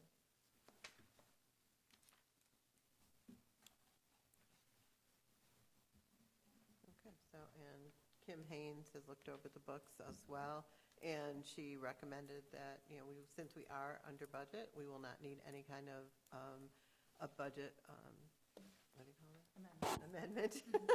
And so we'll be able to close the books out for this year and move on with a fresh start for April 1st. So that was exciting. Any questions? Yeah, my only question is, when we did this through the budget work groups, we had like a list of to-do items, and will we get an updated sheet where we can go through and kind of compare those from the actual to-do list that we had? Yeah. Thank you. We should. I mean, I don't want to speak for Michelle, but Sure. I'm assuming, Yeah, you had yes, that. that we're going I to did provide that, supply. because I mean, that is kind of how, So it's what our I- blueprint, right? of how to. And what I did was I wrote down all of the areas where items were not in the correct buckets. Trustee Nolte and myself found 3. I found with my deputy another maybe 10, and they weren't anything, they could have, they belonged in initiatives or they belonged in capital expenditures. So, and also, all of the recording secretary has been put into her appropriate bucket. So you will notice on next month, the revenue and expenditure trustee Sanders, that the recording secretary does have a line item for the minutes. All of those minutes are now put into OSLP. So other than that, I did go through every bucket, and I will supply that information as well, the cost and why we were over. So I gave a small detail as of why and what sent that particular bucket over budget, or if there was no zero budget, why. And we have learned a lot in this office, so just to let everyone know, I mean, it's been a trial and error, and we definitely all came into this job extremely green. So, but everyone is capable of learning, and that's exactly what we're doing. Thank you. The only question I have is I'm still not seeing the ARPA funds, and so I'm just not, I don't know where the ARPA funds are showing up. I think that's the last thing that I'm going to work with. So there's just a couple other things with Karen Haynes, Kim Haynes, and the ARPA is one of them, as well as, I mean, there's a lot of descriptions I can give now, understanding the board and revenue and expenditure report. Basically, so there are some entries for certain things that need a second step. So when we receipt into cash receipting, I was under the impression that when we do our part on our end, that would communicate with the general ledger. So there are things that aren't showing up because on those reports, because there's another step that Michelle has to take, or there's another data entry in the ES&A that has to be complete before it shows up on your reports. Okay, and that's true for the property taxes too? Yeah, oh, yeah. Because the property taxes still Right. are not showing up? Correct, and because neither- we're receiving it into a receivables line. Okay, And and then it it needs needs to to be go- posted to the general And then it needs to be ledger. posted by the clerk's office to the general ledger, and then that will reflect in the revenue and expenditure report. Because we're not even getting an ARPA page in the report. So I think the ARPA page is another page. And so I think maybe the query parameters, it might be a query parameter issue also It where could we're be. not showing ARPA. And then the property tax, I think, is that. Well, I ran a report for you guys a couple meetings ago Well, that included ARPA on there. Yeah. So I was able to get it, but I was able to go through the different settings on And you those. did give us this balances sheet. so Trial that's- balance report? Mhm. Yeah. So we can see the tax collection fund on here. Yep. Even if we can't see it in the, Correct. That's why I gave those to you so you Thank you. could see. but it still doesn't show ARPA, so, Right. yeah. And but that's because of the second set of entries that need to be made Okay. before they'll reflect there. So we're putting them, when we put them through the cash receipting program, see, the cash receipting program it can't make 2 entries. Right. It makes 1 entry, and that is the receivables from the treasurer's office. Right. Then it has to get posted. Correct. Okay. Thank you. Anything else?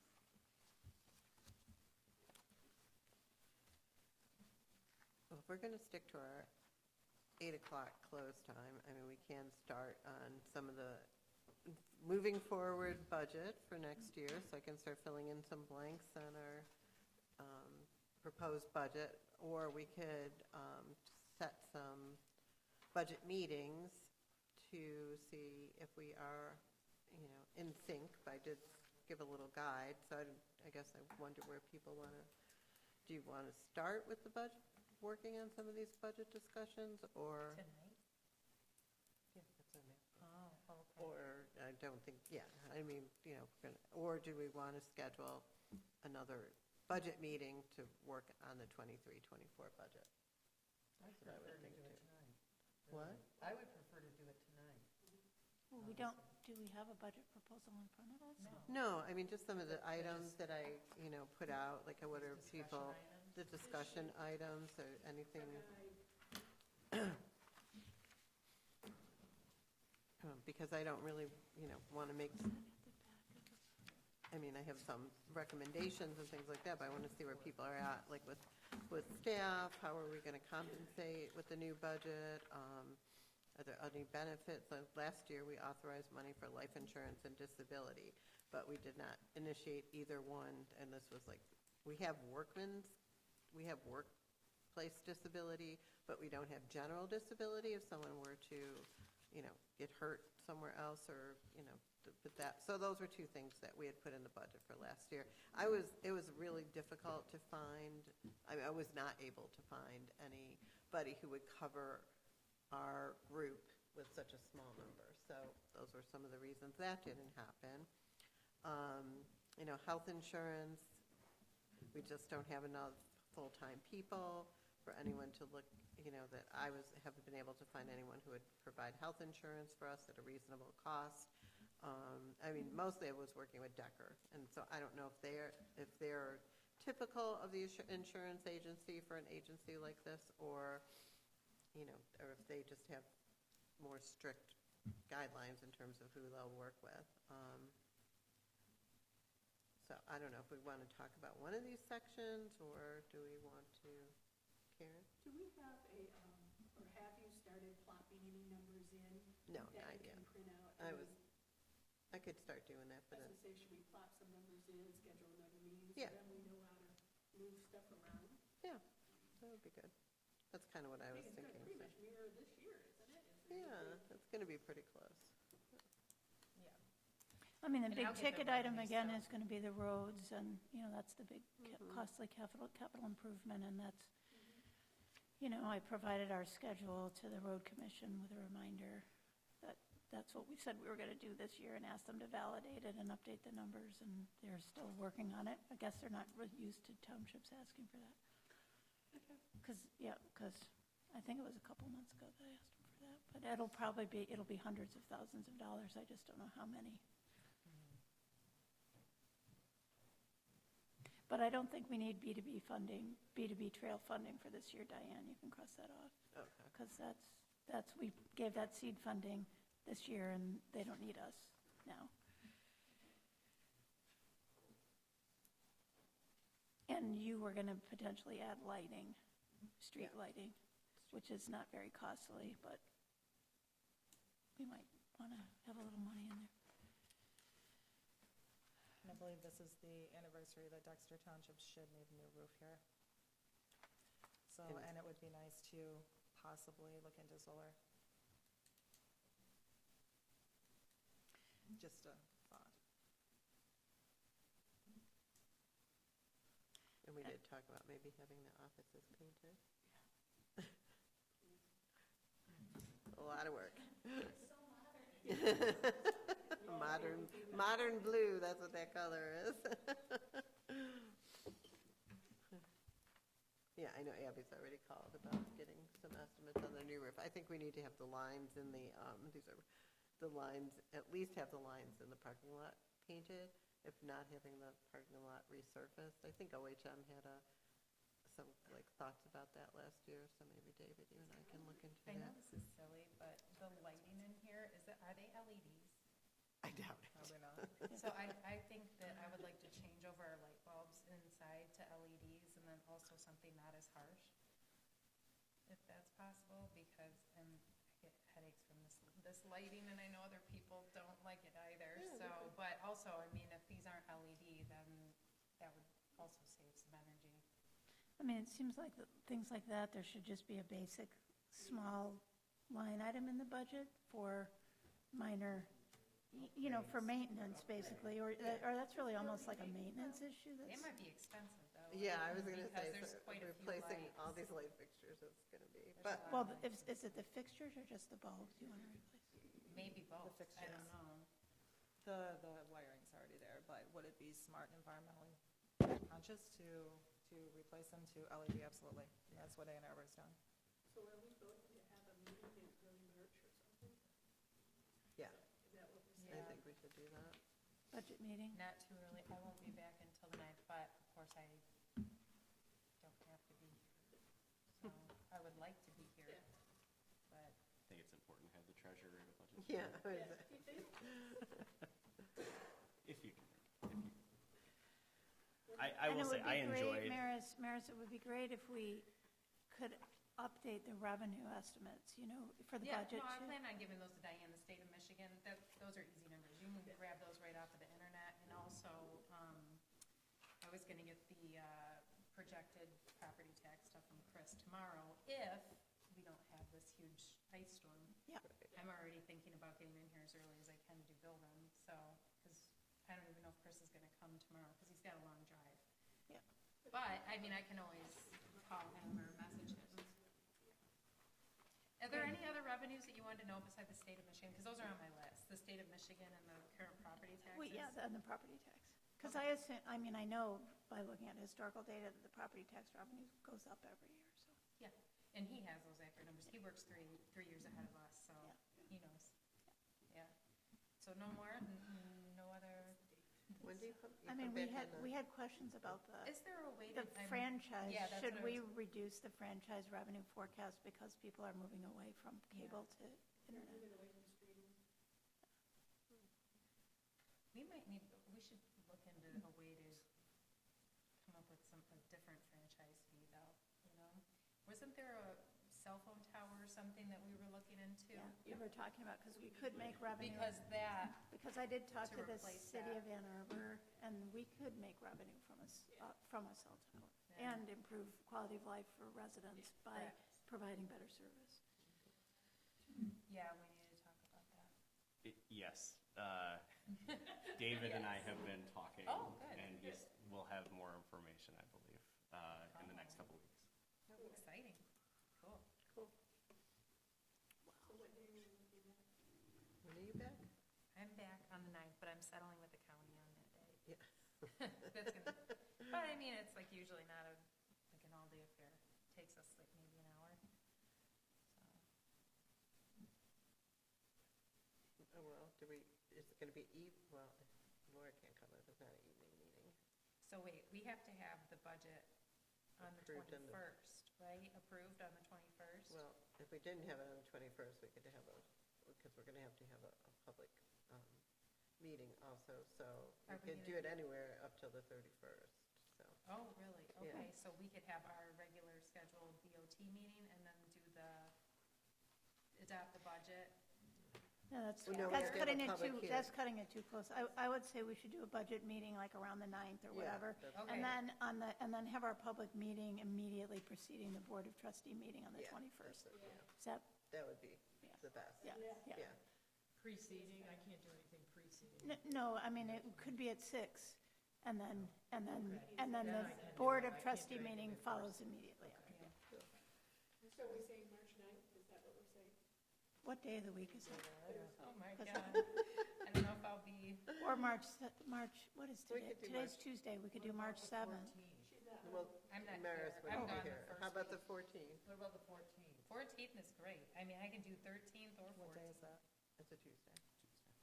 I could do the 13th or the 14th. I can do either. 14th. Is Monday better? I can't Let's do do, the I can't do the 13th, I Okay. teach a class. let's do the 14th, because that's a cadence that's familiar to the public, too. Okay, Okay, all right. The 14th at 6 o'clock?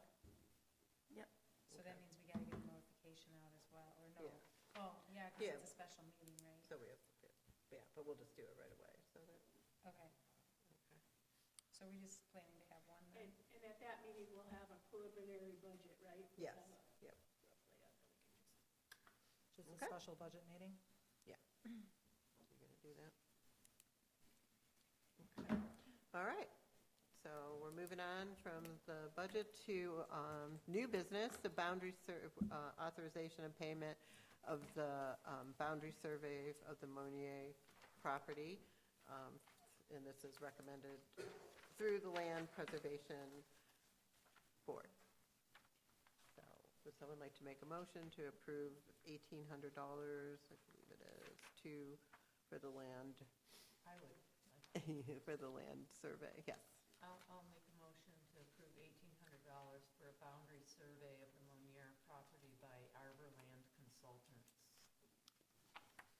Is this going to be paid from the, I'll second. From the Land Preservation. And this is paid from the Land Preservation. Okay. Since this has to do with money, we'll take a voice vote. Michelle? Yes. Laura? Yes. Karen Zakanga? Yes. Maris? Yes. Lonnie? Yes. Karen Nolte? Yes. And myself, yes. Okay. Passes. All right, next item is authorization of payments. Oh, that's me, sorry. I was just putting all this stuff in my calendar. All right, so I'd like to make a motion, please, for the approval of funds from the general fund for $61,593.67. Police fund, $88,540.85. The general agency fund was it's $332 even. And then the OSLP fund, $2,229.48. The fire fund, $194,229.82.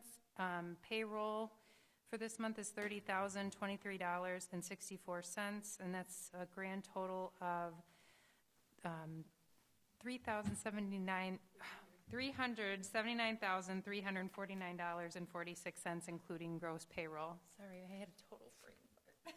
Like, my brain just stopped.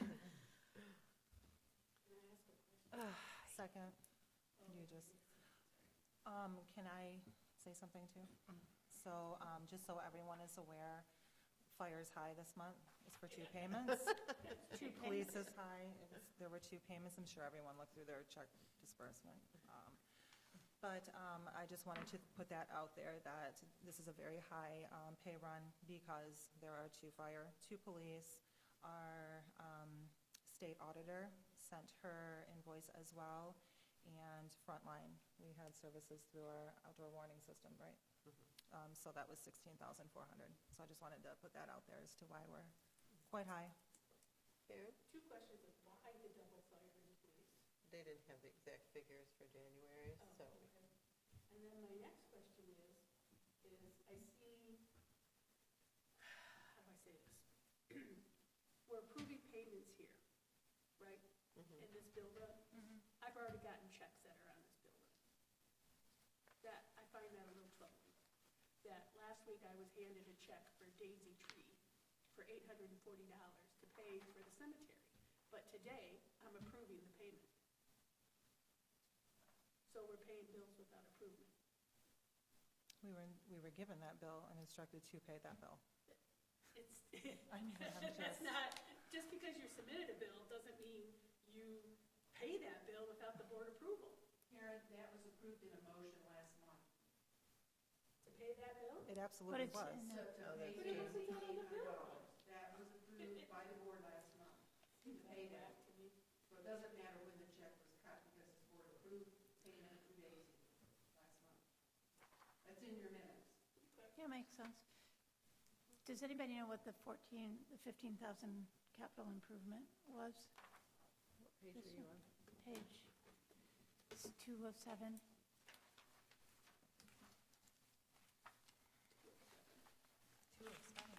Up. 2 of 7. 2 of 7, I was like. 14,475? Oh, was that the front line? That was front line for that. We approved the payment for the online warning system, the monitoring system for the online monitoring system for the warning system. So. Oh, the upgrades The to upgrades to to the the- emergency Right. Notification system. Yeah. I remember that. That's just coming up now? Oh, yeah, Didn't we we- do that months ago? Yeah, but they couldn't get out here until, Okay. we just got it finished and then they got us billed. Great. So that came under capital improvement. Correct. It's nice to have enough time to ask these questions at the end. you know? Yeah, I'm getting it.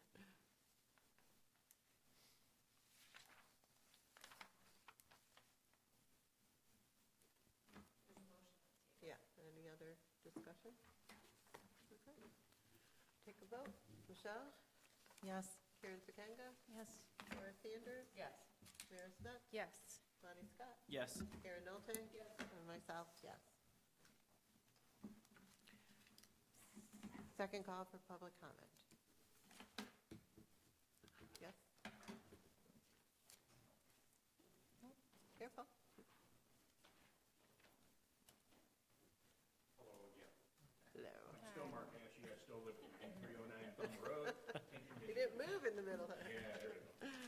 did have, I don't know if I can ask a question. When I was talking to Ms. Mulholland there, for each parcel you own on this petition, should have they gotten a vote for each parcel if it's a different parcel number? Is that what was being, I couldn't understand what you were Well, saying. I mean, we don't really answer questions. Okay, that's right. There's been no vote. These were just Yeah. submitted a petition to the township. No, I was just asking, could I ask a question on that? No, Okay, typically not. what I'll do is I'll contact somebody, to get that question answered later. So. Okay, yeah, that's right. Forgot what I was gonna say. Yeah, my hat's off to you guys. It looks like you guys have definitely got your hands full. Yeah, and again, I don't have a problem with the weed control, even if it is for conservation. But what I would suggest, the township really needs to look at the fertilizers coming into the lake. And that's not just Silver Lake. That's all of our lakes. Yeah. That's one of the biggest problems. On Silver Lake, I see people watering their grass when it's raining, and it'll go for 3, 4, 5 hours. Your grass needs nothing more than 20 minutes twice a week.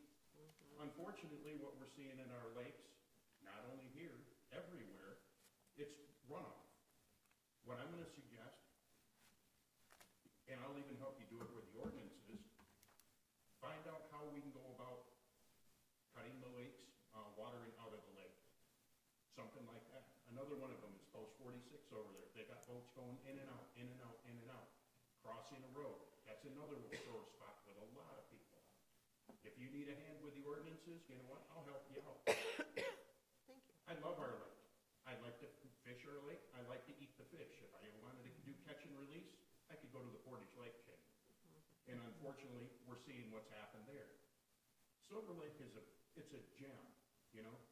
Unfortunately, I don't like Bob Seeger, but he called it Fire Lake for a reason. You know, and it's, yeah.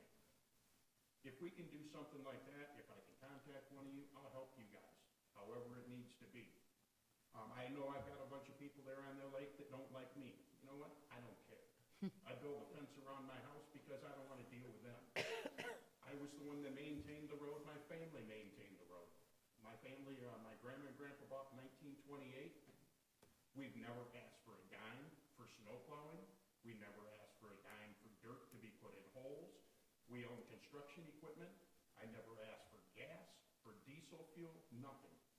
But yet, every time that I turned around, and you can ask Bart Hamilton, I'm getting non-compliance letters because I've got a dump truck in the parking, or in the front of my house that somebody had stole the license plates off of, and next thing you know, I'm getting a letter of non-compliance. I brought my registration. So that's your 30-second What's warning. that? It's a 30-second warning for your 3 minutes. Yeah. I brought registration and proof of insurances to Bart Hamilton for 4 years in a row and still continue to get non-compliance letters. Something, you know, yeah, you're not going to make them happy out there, and I could care less. I just love my life, and you know what, go from there. But if I can help, however, to either limit the watering, not only on Silver Lake, but all of them, and do something with Post 46 with all the boats going in and out, children running out in front of them. So that's time, and thank you. Yep, have a good day. Thank Thank you. you very much. Anyone else for public comment? Nope, come on. Can I just stay here? Sure. Sure. Yay! It's hard enough to get enough. There's only one person who gets a tax bill, as I understood, that you can't get 2 people on one property. What if you have a man and a wife, and the wife, well, you don't have a man and wife, but whatever. You have one person who says, yeah, I really like this, and the other one says, no, I don't really like this, but they only get the one tax bill. Perhaps I misunderstood. Well, if there's a, Well, I think, Oh, yeah, I I don't think know. Well, we're not yeah, we're not answering answering, so. questions right now. that's a question. Thank you. I don't understand the question. She's she's saying if there's two people own the property and one signs the petition but the other disagrees, how does our policy address that? That's her question. There are some. It doesn't. Yeah, and there are Yeah. some things But we it can doesn't look need at to. as a Well, we're not. with our resolution. Right. That would be to I will say I clarify. didn't encounter that. I didn't have anyone contacting me. I know I shouldn't answer, but being the person that performed the SAD, well, looking over all the signatures, I had no individuals contact me stating, I approved it, but my spouse didn't. So I didn't encounter any of that. I just wanted to let you know. Okay, are there any other issues for our comments from the board? Karen, Nolte, Question. Lonnie? I'm just going to go down. Lonnie? I mentioned it earlier, but there was some discussions apparently before about a different cell provider that David had been in contact with, so we are getting more information, hopefully to come back to the board.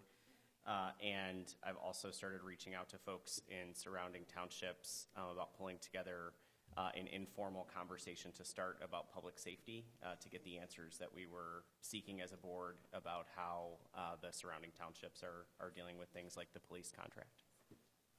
Thank you. Maris? What, I don't have any comments. Okay. Karen? I just wondered, was it useful to have me estimate times and then Yeah. make Yes, make for comments sure. on the time? Yeah. Thank you. I mean, Thank you. should I do that? Yeah, thank you. Should Yeah. I do that in future months? Okay. That'd be great. Yeah. I mean, we did end earlier. Yeah, sounds great. Laura? No, I don't have any issues. Michelle? Just to throw out there, every month, authorization of payments. For the record, you are voting every week to approve the deputy clerk's work. Okay. And I have a You're motion. voting yes, I'm sorry, to approve the deputy clerk's work every week, every month. Folks, can I ask you again, just point out that again that we're still in session, so thank you. I have nothing to add. Could we make a motion to adjourn? So moved. Second? Second. All in favor? Aye. Meeting is adjourned at 8:02 PM on February 21st. Treasurer, I'm going to go get everything signed for you. Don't worry about it. It's okay. I'm going I to do don't it know- early in the I don't know how morning. early